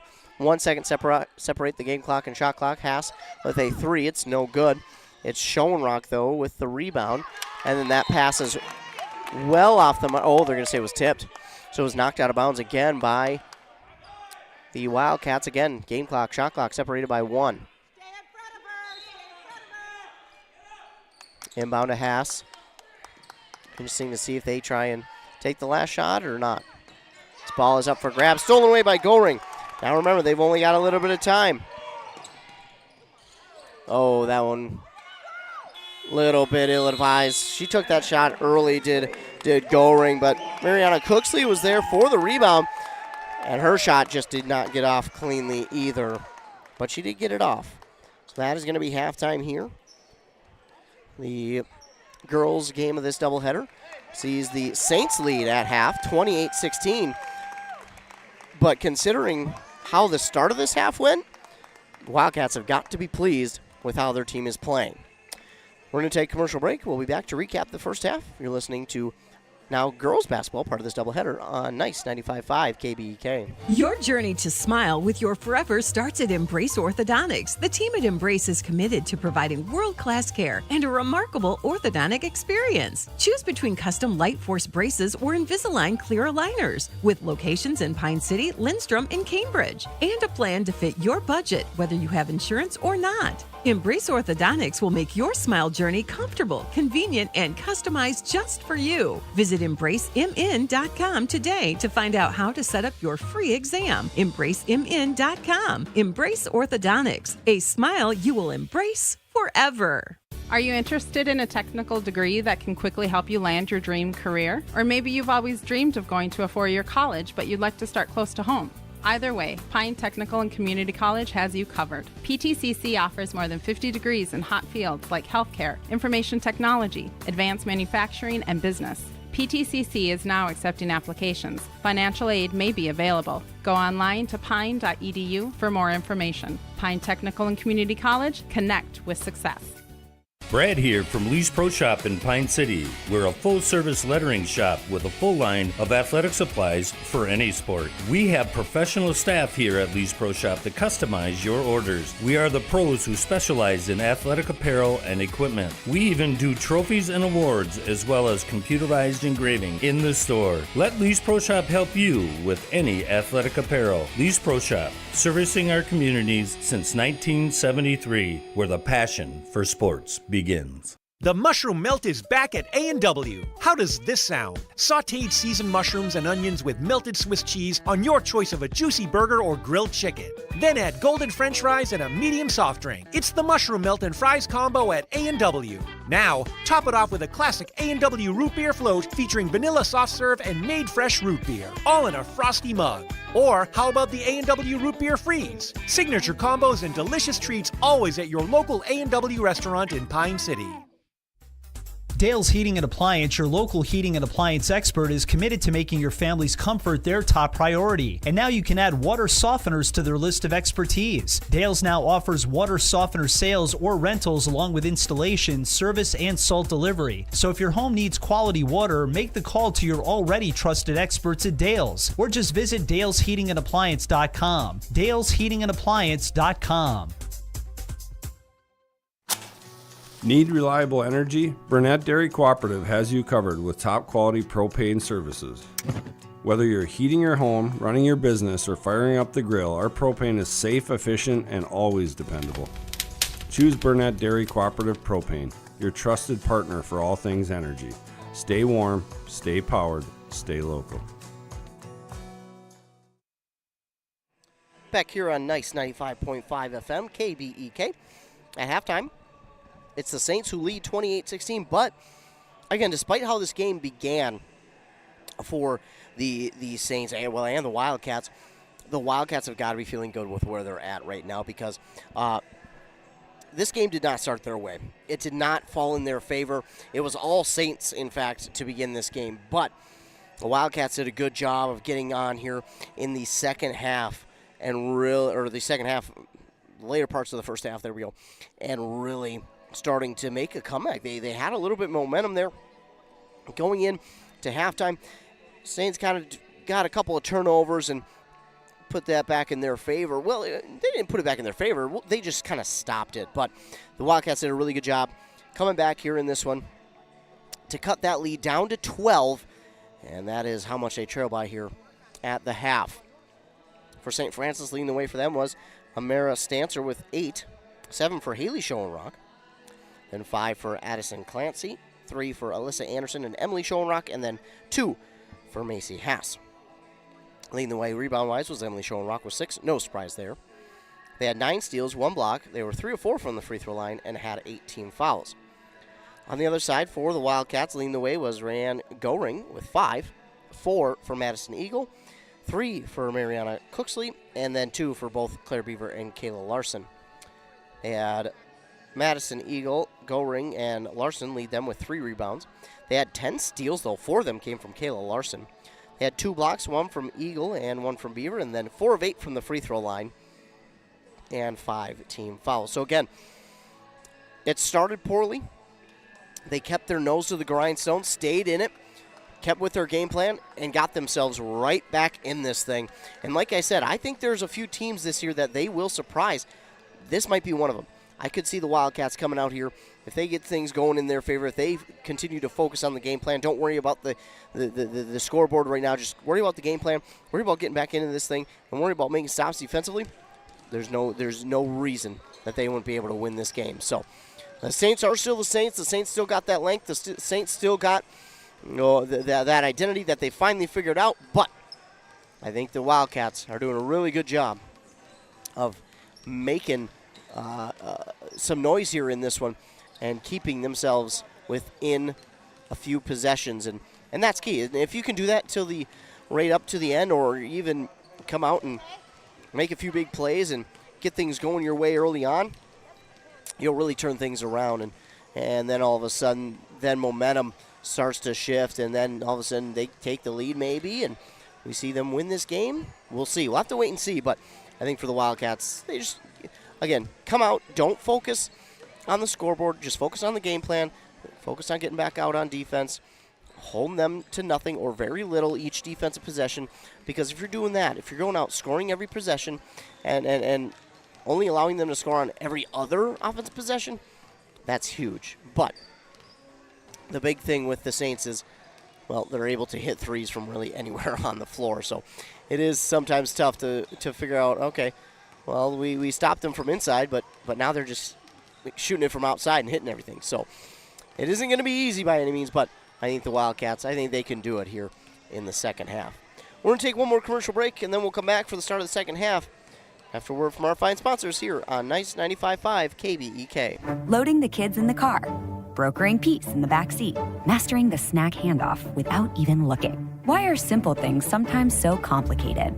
Thankfully, with auto owners, insurance doesn't have to be one of them. We work with independent agents who keep insurance simple, so you can worry about more important things, like figuring out what's growing in that cup holder. That's simple human sense. Contact your local auto owner's agency, Pine Insurance Agency at pineagency.us today. Arrowhead Transit, your community, your ride. Arrowhead Transit is proud to support this station and bring you reliable public transportation in your community. Whether you need to get to work, school, or the doctor's office, our friendly drivers and comfortable buses are here to serve you. We're committed to connecting communities and making transportation accessible for everyone. Arrowhead Transit is your community partner in getting around. Arrowhead Transit is a supporting sponsor of the station and is dedicated to supporting our local communities. A Lennox air source heat pump is a high-efficiency air conditioning unit that can also heat your home or business during the spring and fall. It's more economical than heating with propane. Have Dale's Heating and Appliance install your Lennox air source heat pump. Ask Dale's how you can receive up to $1,000 in rebates for your air source heat pump system. And ductless mini splits also qualify for up to $1,000. Visit dalesheatingandappliance.com. Conditions apply. See dealer for details.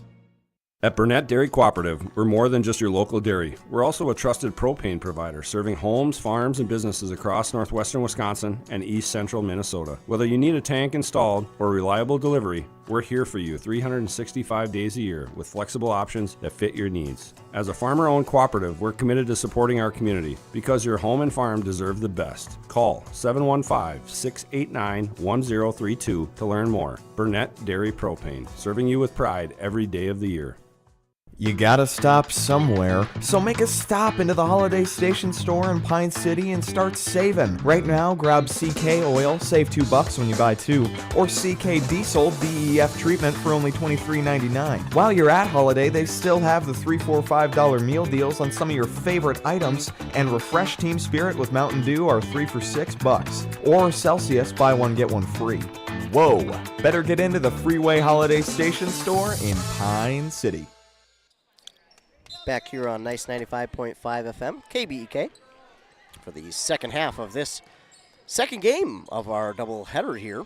The girls playing and the Saints with the lead, but man, I tell you what, Chisago Lakes is right there. I think they can pull this off.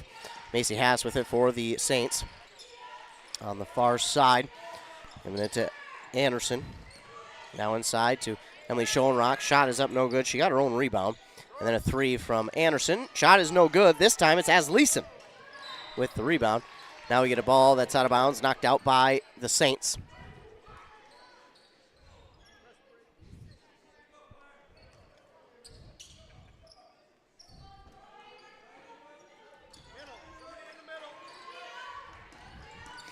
Here come the Wildcats. Larson with it to Beaver, to Thorson. Thorson double team. Pass is tipped to Beaver. Looks like Saints will run that double team a little bit more here in the second half. Larson on the far side. Trying to find Asleason inside. Now to Goring. Goring, shot is up and good. That is huge. For you to be able to score the first points of the second half and now duck your deficit down to 10, that's huge.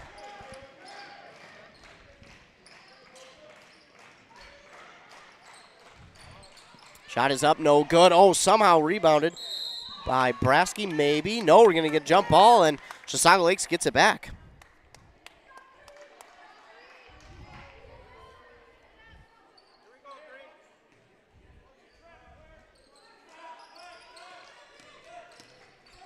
Larson will give it off to Beaver. And he gives it back to Larson, back to Beaver. Up the court to Thorson. Goring will drive. That shot was tipped by about 3 different hands. It was Haas. The ball is knocked out of bounds.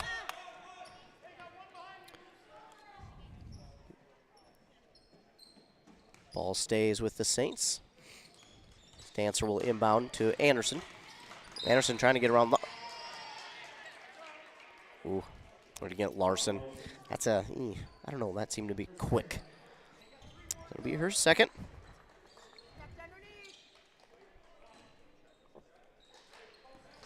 Inbound here to Stancer. Stancer, this ball was tipped, but gets to Anderson. On the near side. They give it off to Haas. Haas gives it to Brasky for 3. That's no good. It's Emily Schoenrock who puts it up for the shot off the rebound. Her shot's no good. And Asleason, another rebound. Claire Beaver uses the Jets. Bounce pass. Oh, it was the right move. She had Goring open baseline. But unfortunately, Goring, she taps chest, says, hey, that's my bad. She was just out of position, it looked like, for that play. So the ball will go back to the Saints. Inbound, Stancer now with it. Gives it off near side to Anderson. She thought about the 3, gives it to Brasky instead. This pass is tipped by Goring. Gets to Anderson, though. Now showing Rock top of the key. 3, Haas. No good. Rebound by Thorson. Thorson.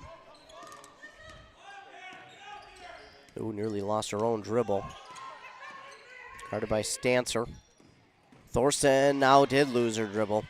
I think it might have been poked, but Haas is going to get credit for the steal. Stancer gives it to Brasky. Ooh, they're going to get a foul on Larson. Probably should have been jump ball. It's her 3rd. Team's 2nd of half number 2.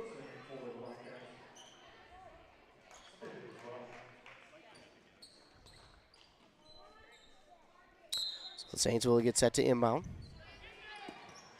Inbound to Anderson. Anderson. Schoenrock. This ball is tipped, and Asleason's going to get the steal. Lily Smith up on this near sideline to Asleason on the far side to Beaver. Goring for 3. Just off the mark. Brasky is there for the rebound.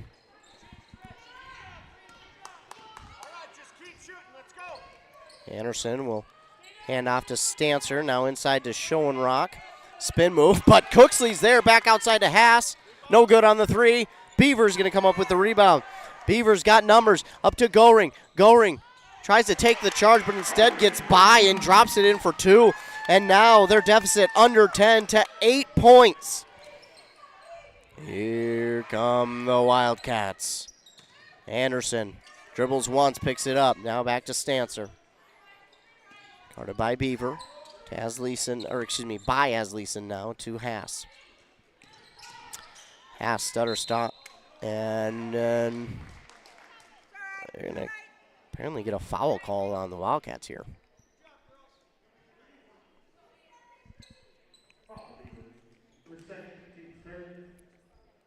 Will be on Beaver. So that sends Haas to the line for 2.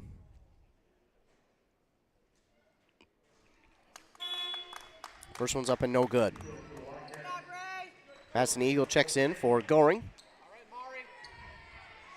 And not real sure who came in for the Wildcats. So Haas is good on 1 of 2 of those. Make it 29-20. But Wildcats deficit still under 10. Bounce pass inside to Beaver. Eagle, long 2, just off the mark. Rebound up for grabs. Taken by Haley Schoenrock. Steal for Lily Smith. Set up by Claire Beaver. And a short on the, I couldn't tell if that was long 2 or 3. From Cooksley, taken by Anderson all the way. Gives a near side Stancer for 3. That is good. I mean, she just knew that one was going in. 32-20 now. Beaver gives to Smith, now to Eagle. To Cooksley. Cooksley inside, gives it out to Smith. Smith to Eagle. Now on the near side for Asleason. Asleason gets around 1, gives it back over Cooksley. Cooksley fakes the 3, spin move, goes back to Asleason. 8 seconds to shoot. Beaver trying to look for some sort of screen. She'll put it towards the basket. Shot is no good. That's Haley Schoenrock with yet another rebound. Anderson, almost got away with the travel there, but she did dribble it just in time. Pass back outside by Emily Schoenrock to Stancer. Stancer gets the defender to miss. Now passes it to Emily Schoenrock. Haley Schoenrock for 3. That rattles through.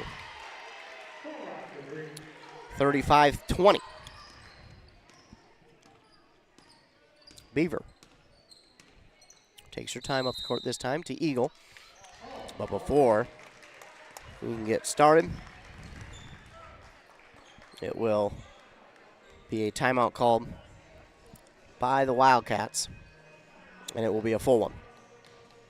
So while they take one, we'll take one as well here on KBEK. Embrace Orthodontics offers a unique specialized approach to orthodontic treatment with custom braces or Invisalign. The team at Embrace loves getting to know their patients personally and takes the time to make sure all your questions are answered. Their board-certified orthodontists use only the latest in modern technology to give you the best outcome possible. They work with your insurance company and offer flexible financing options to fit your budget. Call today to set up your free exam and see how Embrace Orthodontics can transform your smile. More online at embracemn.com. That's embracemn.com. Hey there, sports fans. Brad here from Lee's Pro Shop in Pine City, and we have a Lee's Crazy Sale going on. It's time to gear up for hockey, basketball, wrestling, or volleyball equipment, as it is all 20% off. That's right, 20% off all your favorite hockey, basketball, wrestling, and volleyball equipment. Whether you're a beginner or a pro, Lee's Pro Shop has everything you need to take your game to the next level. So don't wait. Stop by Lee's Pro Shop today. Save big on your favorite sports equipment. Hurry in for Lee's Crazy Sale. Lee's Pro Shop, where the passion for sports begins. Back here on KBEK.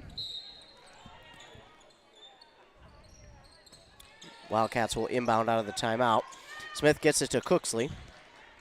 And Cooksley driving in. Takes the shot, gives to Eagle. Now to Beaver. Beaver will give near side to Smith. Smith is going to drive towards the basket, puts up a shot. It's no good, but she's fouled. She'll go to the line and shoot two.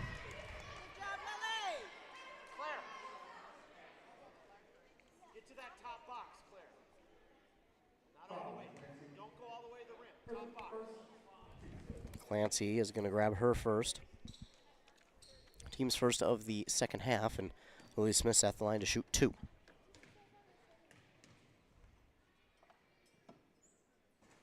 Oh, good on the first.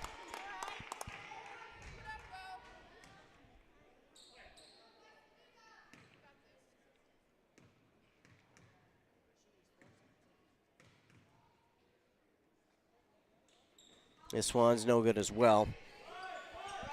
Rebounded by Anderson of the Saints. She'll give it to Stancer for three. That's off the side of the rim. Let that one go, Eagles. She does. And that will go back to the Wildcats. Smart play there by Madison Eagle. Eagle's only a freshman, ladies and gentlemen, so she's going to be with this team for a while, and I can't wait to see what this team is able to turn into. Lily Smith inbounds to Claire Beaver. Beaver trying to get out of a double team. Poked away by Stancer. It's knocked out of bounds. And it will be Wildcat ball.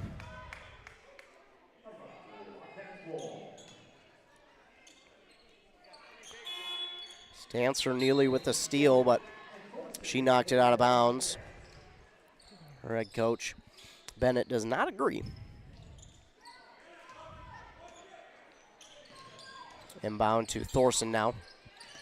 She'll move it back to Asleason. Back to Thorson. Thorson could have had an open trip up the court, but slowed it down. Pass inside to Asleason. Her shot not going to get up because she was fouled. So now she'll go to the line and shoot two. That's on Haley Schoenrock, her second. Team's second. We'll see as Leeson's first one is good. 35-21.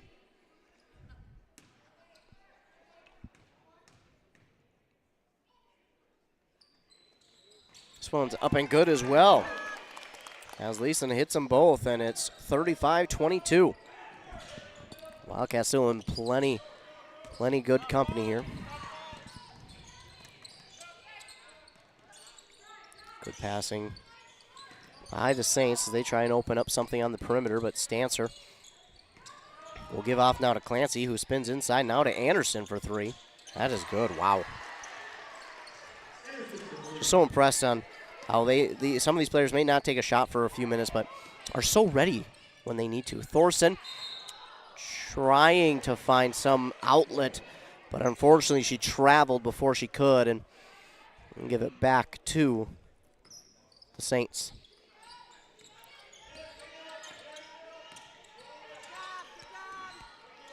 Pass up to Stancer, now to Haley Schoenrock. Herzog for 2, no good. Got her own rebound and put it back for 2. 40-22.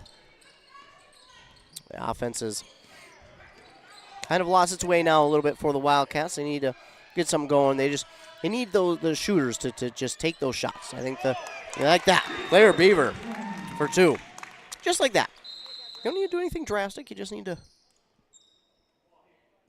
It looks like we got someone with a bloody nose. Thorson.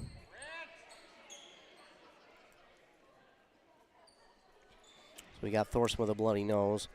They're going to make sure she gets. And she's going to get off the court, and they're going to take care of that. Hopefully she's all right. So we'll get a sub in for her, and then they also got Lee Smith in for Goring. Looks like we did get some on the court.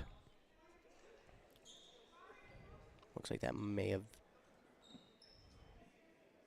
been it.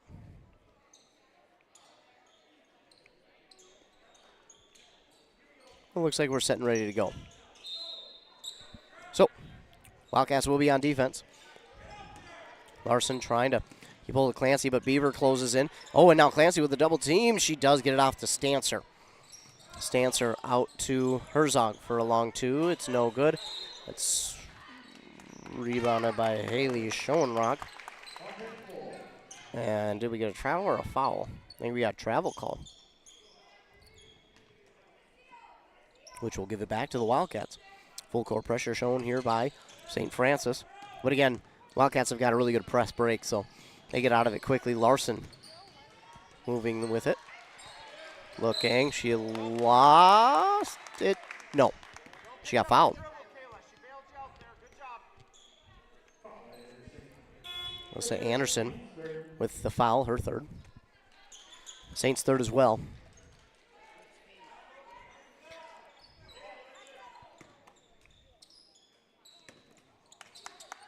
So Larson, inbound to Beaver. Gives it over to Smith. Smith lost it. Clancy, some good defense. Now she'll give it over to Larson. Larson trying to drive, finds a lane. She's open, and she drops it in for 2. Kayla Larson drops it in for 2, 40-26, and here come the Wildcats again. Pass up to Clancy, now to Herzog. She has to wait. Now she'll give it over to Haas. Haas to Stancer. Stancer inside. Shot is a little too soft. And as Leeson got the rebound, she kind of got hit in the side of the head. Probably should have been a foul call, but Smith now will give it to Cooksley. Cooksley trying to drive her way inside. Spin back out, gives it to Beaver. On the near side to Smith. Smith going to drive baseline. Pauses, gives it to Larson. Cooksley to Asleason. Long 2 is going to come up short and into the hands of Clancy for a rebound. Oh, numbers the other way, and they left Herzog all alone for 2. 42-26. Larson. Guarded by Haas. That ball, they let that one go. Jump ball, possession arrow favors the Saints. Yeah, that ball got lost, and there was no urgency to go get it, unfortunately, and Saints grabbed it. Fortunately, we've seen that happen a couple times this season with the Wildcats thinking, oh, maybe someone else will get it, or maybe my teammate will be there, but yeah, I think they got to have a little bit more urgency. That 3 is going to come up short, and Haley Schoenrock is going to nearly grab the rebound, but instead she throws it off the defender, so it goes out of bounds, and it will be Saints ball.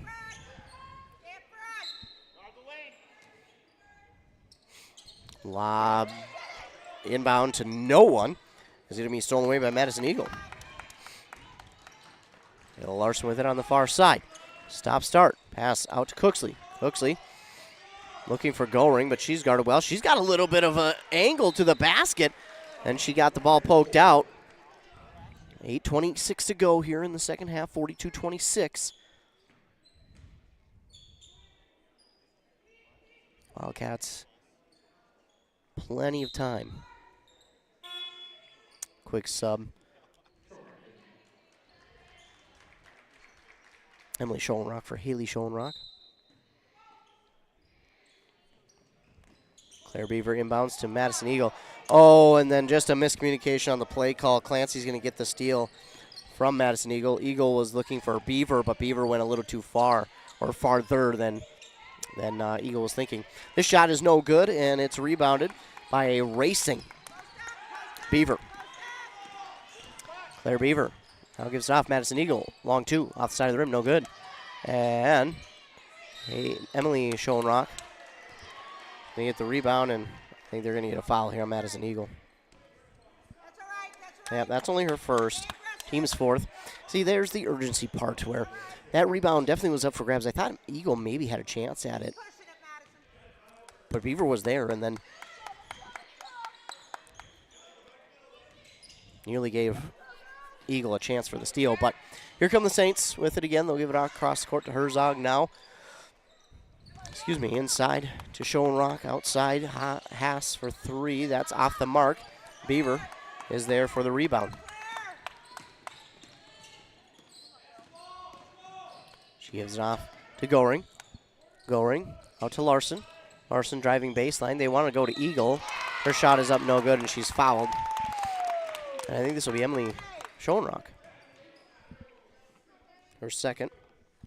Team's fourth.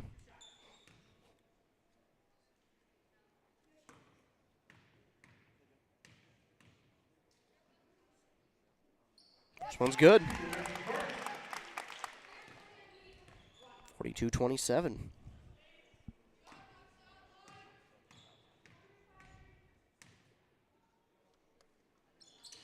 This one rolls through as well. So 42-28, the Wildcats are right in this game. There's no reason they could not pull off this comeback and wind up getting a dub. Travel here on the Saints. Kaiser, and she was walking back as if to say, shoot, I know. The junior with a mistake that time.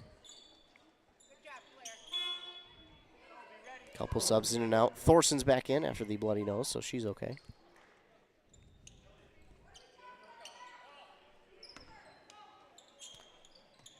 It will inbound to Thorson. Thorson has to race after it, so that sets her back a little bit, but trying to get around Clancy now. Thought she had an angle. She'll tuck and go the other way. Almost lost it. Gives it off to Asleason. They're going to say she did not have possession of it when that happened. So this ball rolls from Goring now to Beaver. Now over to Goring.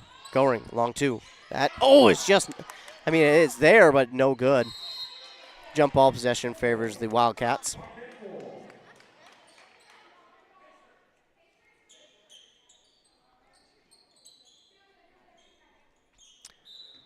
Wildcats hold on to it. They'll get set to inbound. Beaver looking. Got it inbound it. She does to Eagle. Good job to make sure she get that one over the defender. And this ball up for grabs as well. Jump ball. And this now will be the Saints ball. That is exactly what the Wildcats did not need there. 6:57 to go in the game. And that they didn't need that one. Herzog. Now to Clancy for three. It's a long one. That's no good. Madison Eagle in great position for that rebound. Now she's bothered by Clancy. Trying to pass it off. Had it poked, and then it's going to be knocked out of bounds by the Saints. Thorson was there, but did not get a hand on it.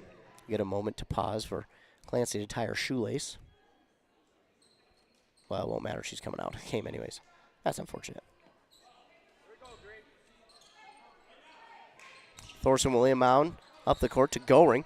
Now to Beaver. Beaver to Eagle. Asleason. Asleason gets a screen. Trying to drive baseline. Tried to give it over to Thorson. Maybe one pass too many. And it's stolen away by Stancer. Wide open Anderson for three. That's off the mark. Eagle is right there for the rebound. Goring up the court. Oh, she traveled. And that ball was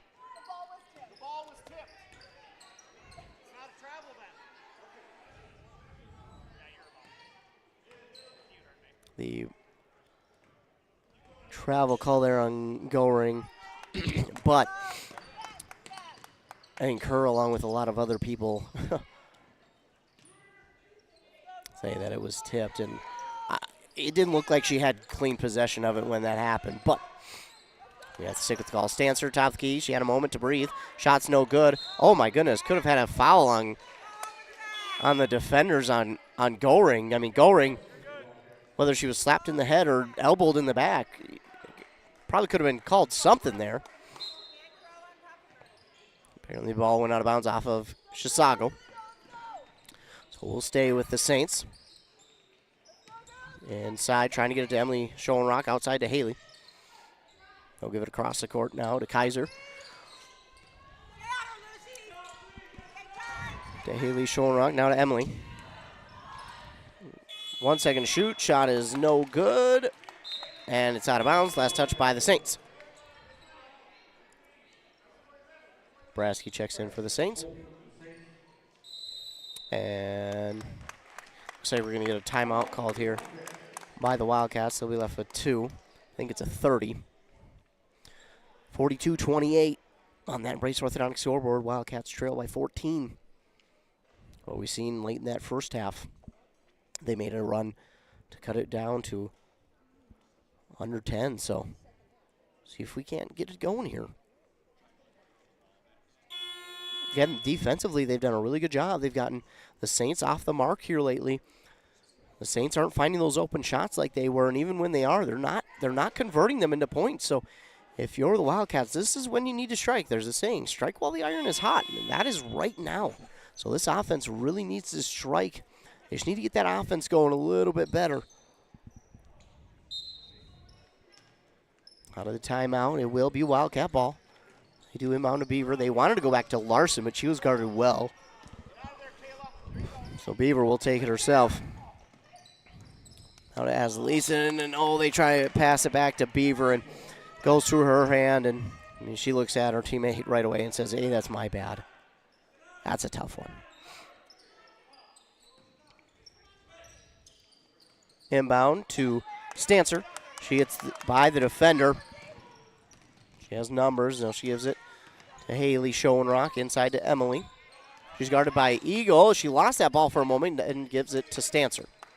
All the way across court to Anderson, who falls and travels. I really couldn't tell through all the traffic, but she did. I think she may have just slipped. Wildcats get it back, inbound to Thorson. They do get it to Larson. Larson quickly up the court, lets the defenders go by and waits for the offense to get set. Trying to find Beaver, but she's guarded well. Now to go to Eagle. Eagle, her pass was tipped, but it finds its way to Asleason. To Beaver. Beaver thought about three. It was covered too well, but she gives it off to Larson on the far side. It's going to come up short. Stancer's going to get the rebound. Pass inside, trying to find Anderson, but it may have been tipped out by a member of Chisago Lakes.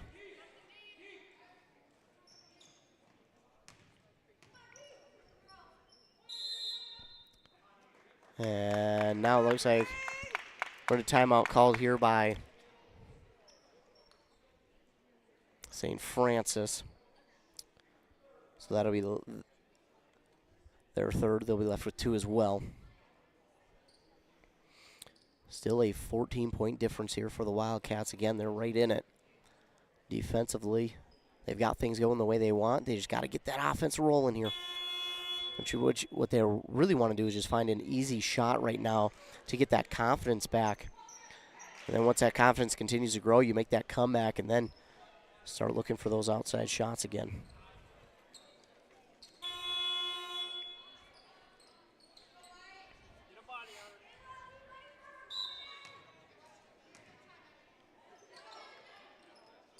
Inbound. One of these Showing Rocks. It's no good. She's going to get her own rebound, though. This shot's no good.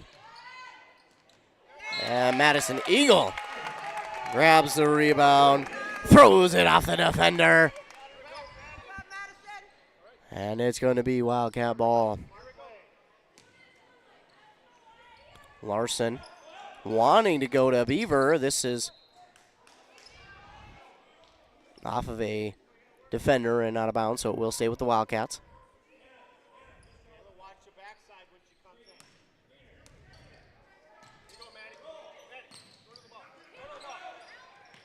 Inbound here to Thorson. Thorson will work up on the far side of the court. She gets by the defenders. She's got a few numbers. She'll take it to the basket, but it's blocked by Showing Rock, and Claire Beaver drops it in for two. Well, you can hear the cheers. People are just pleased to get this offense back on the board. 42-30, 3:55 to go. There is still plenty of time for the Wildcats. And Showing Rock can't hold on to it. Goes to her hands out of bounds. It will be Wildcat ball. If the Wildcats can get into, it can dip this under 10 again, I think that would be enough for them to complete the comeback. Inbound here to Beaver. Probably could have been a foul, but they let it go. Larson, beautiful moving up the court. Another nice move. This one's going to be a block, they're going to say, by Showing Rock again. She had a beautiful move to split the defenders and use that speed.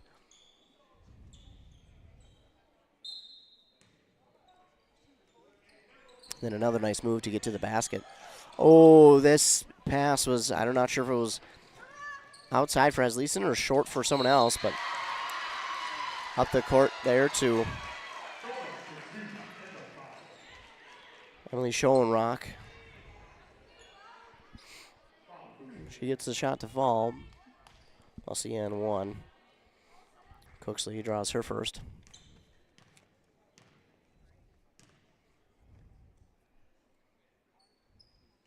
And the three-point play there for Emily Showing Rock. That's super unfortunate for the Wildcats.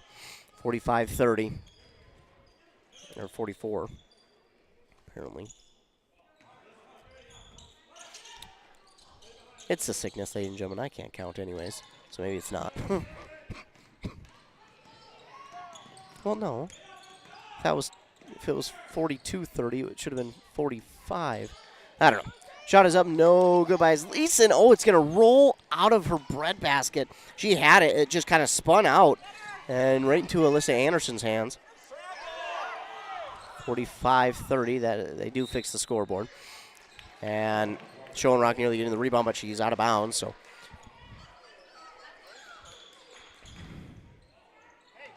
Wildcats get it back. 3:05 to go. Still plenty of time. Inbound to Cooksley. Cooksley. We're going to take it up the court. Cooksley. Double team. Probably could have been a foul. There we go. They do get it.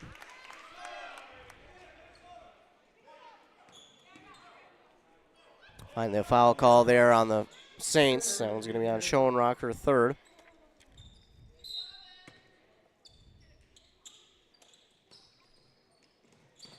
Oh, this misread on the inbound. It's easily stolen away by Emily Showing Rock. I mean, that almost looked right to her. I mean, obviously it wasn't, but that's the way it looked. Oh, and then they leave Stancer open for three. No good, though. And Emily Showing Rock nearly had the rebound, but it's knocked out, stolen away by Goring.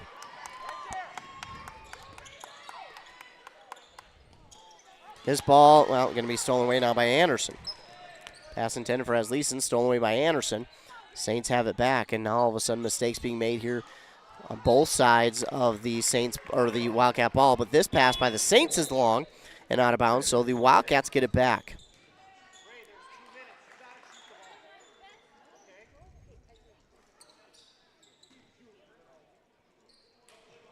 Larson will inbound to Lily Smith. Won't try to.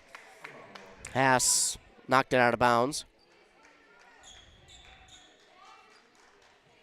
Pass does not agree that it was off of her, but looked to be anyways.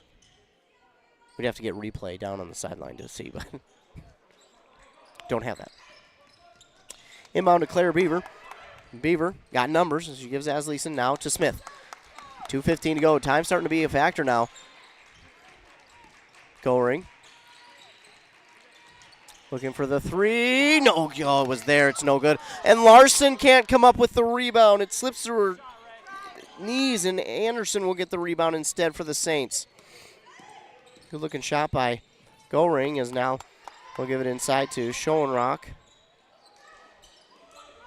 Clancy for three, and after falling to the court, she delivers, and that could just do it. Smith will get the pass from Beaver on that far side. Well, the Wildcats need to show a little bit more urgency here.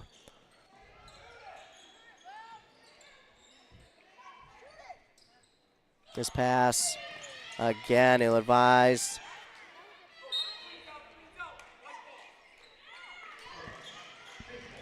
Haas, another steal.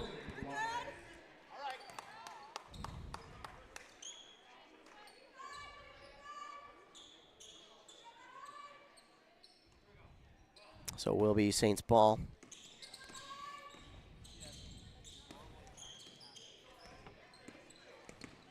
Clancy putting on some moves. Just spamming the circle button, spin move button. And they'll now give it over to Anderson. Out of Schoenrock. Guarded by Asleason. Back outside to Haas. And they'll just take as much time as they can. Schoenrock inside, shots up, no good, but she's fouled. But they're going to get Thorson for this one.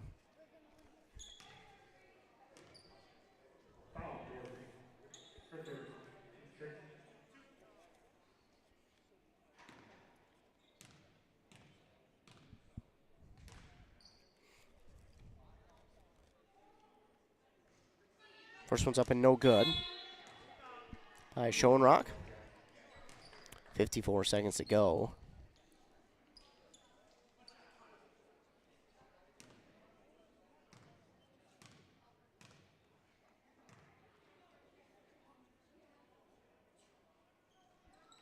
This one's no good as well. Rebounded by Larson. Larson, she'll take it up the court quickly. She says, excuse me, goodbye. Gives it out to Beaver. All they need to take a shot somewhere. They were just taking way too much time. 40 seconds, under 40 now, and another mistake. That one's going to be knocked out by the Wildcats. They lost it. Out of bounds. Yeah. So it will be Saints ball. Stancer will start with it. The shot clock, game clock separated about half second, if not maybe a full one. Stancer spin move inside. I don't really see the Saints trying to score again.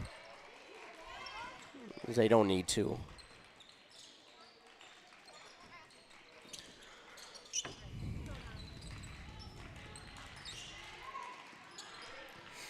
They do have to put a shot up, though, just because the shot clock and game clock are...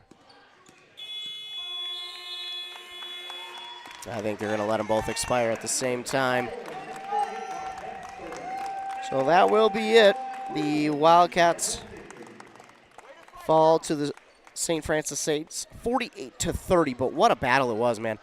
Give a ton of credit to the Wildcats here, man. They battled all the way to the end, and even though they will come up short, it was a battle that they played really well in. So 48-30 is the final. We'll take commercial break, come back, recap this. You're listening to Doubleheader Basketball on KBEK. A&W Restaurant Pine City is still making fresh root beer, that signature item since 1919. It's still made fresh and on-site with real cane sugar and a blend of secret ingredients. It doesn't get any better than this. Their world-renowned A&W root beer is a classic treat, and they can top it off with creamy vanilla soft serve to be known as the famous A&W root beer float. Now that's smooth, tasty, and refreshing. An American iconic A&W root beer float. It never tasted so good. A&W Restaurant Pine City. Come grab your root beer float today. untangling your headphones, finding the right remote, saying goodbye to your favorite shirt that hasn't fit in 10 years. Why are simple things sometimes so complicated? Thankfully, with auto owners, insurance doesn't have to be one of them. Auto Owners works with independent agents who live in your community and answer when you call, so you can worry about more important things, like finding a new favorite shirt. That's simple human sense. Contact your local auto owners agency, Pine Insurance Agency at pineagency.us today. Hey there, neighbors. Matt Winsan, CEO Burnett Dairy. Farmers are the people that wake up before the sun, who battle the elements, and tend to their crops and herds with a passion that runs deep in their veins. At this time, I would personally like to thank the farmers.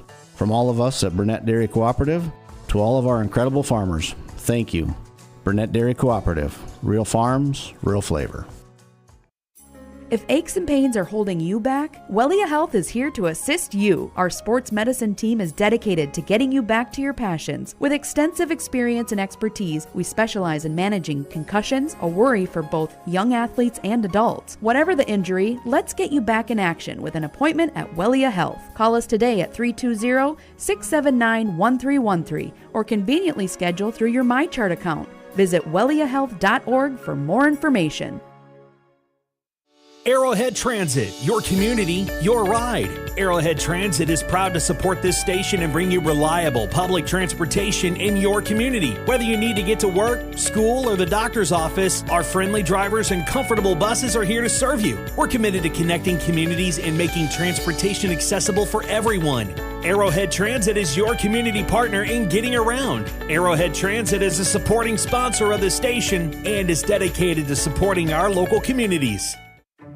Resetting your password, unsubscribing from emails, printing anything. Why are simple things sometimes so complicated? Thankfully, with an auto owner's insurance independent agent, getting the right coverage for your business doesn't have to be one of them, so you can get back to more important things, like learning how that printer works. That's simple human sense. Contact your local auto owners agency, Pine Insurance Agency at pineagency.us today. Whoa! Better get into the Freeway Holiday Station store in Pine City and start saving. Right now, grab a Meat Lover's burrito or new Ranchero beef and cheese burrito. I want one right now. Wash it down with everyone's favorite Celsius, buy one, get one free. And Holiday still has the $3, $4, $5 meal deals on some of your favorite items. Better get into the Freeway Holiday Station store and save. Open 24/7, 365. The Freeway Holiday Station store in Pine City.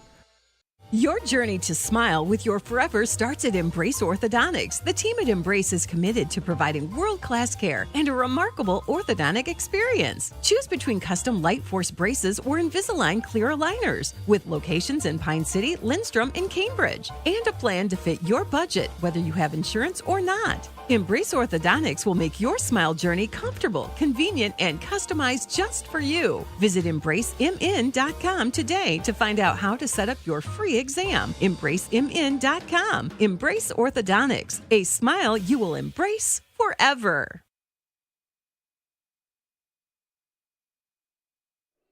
Back here on KBEK, Ethan Game Day Gilman, out here at Chisago Lakes High School, where we had a doubleheader take place. The boys played first, and then it was the girls' turn. The girls wind up falling here to St. Francis. 48-30, man, what a battle it was, though.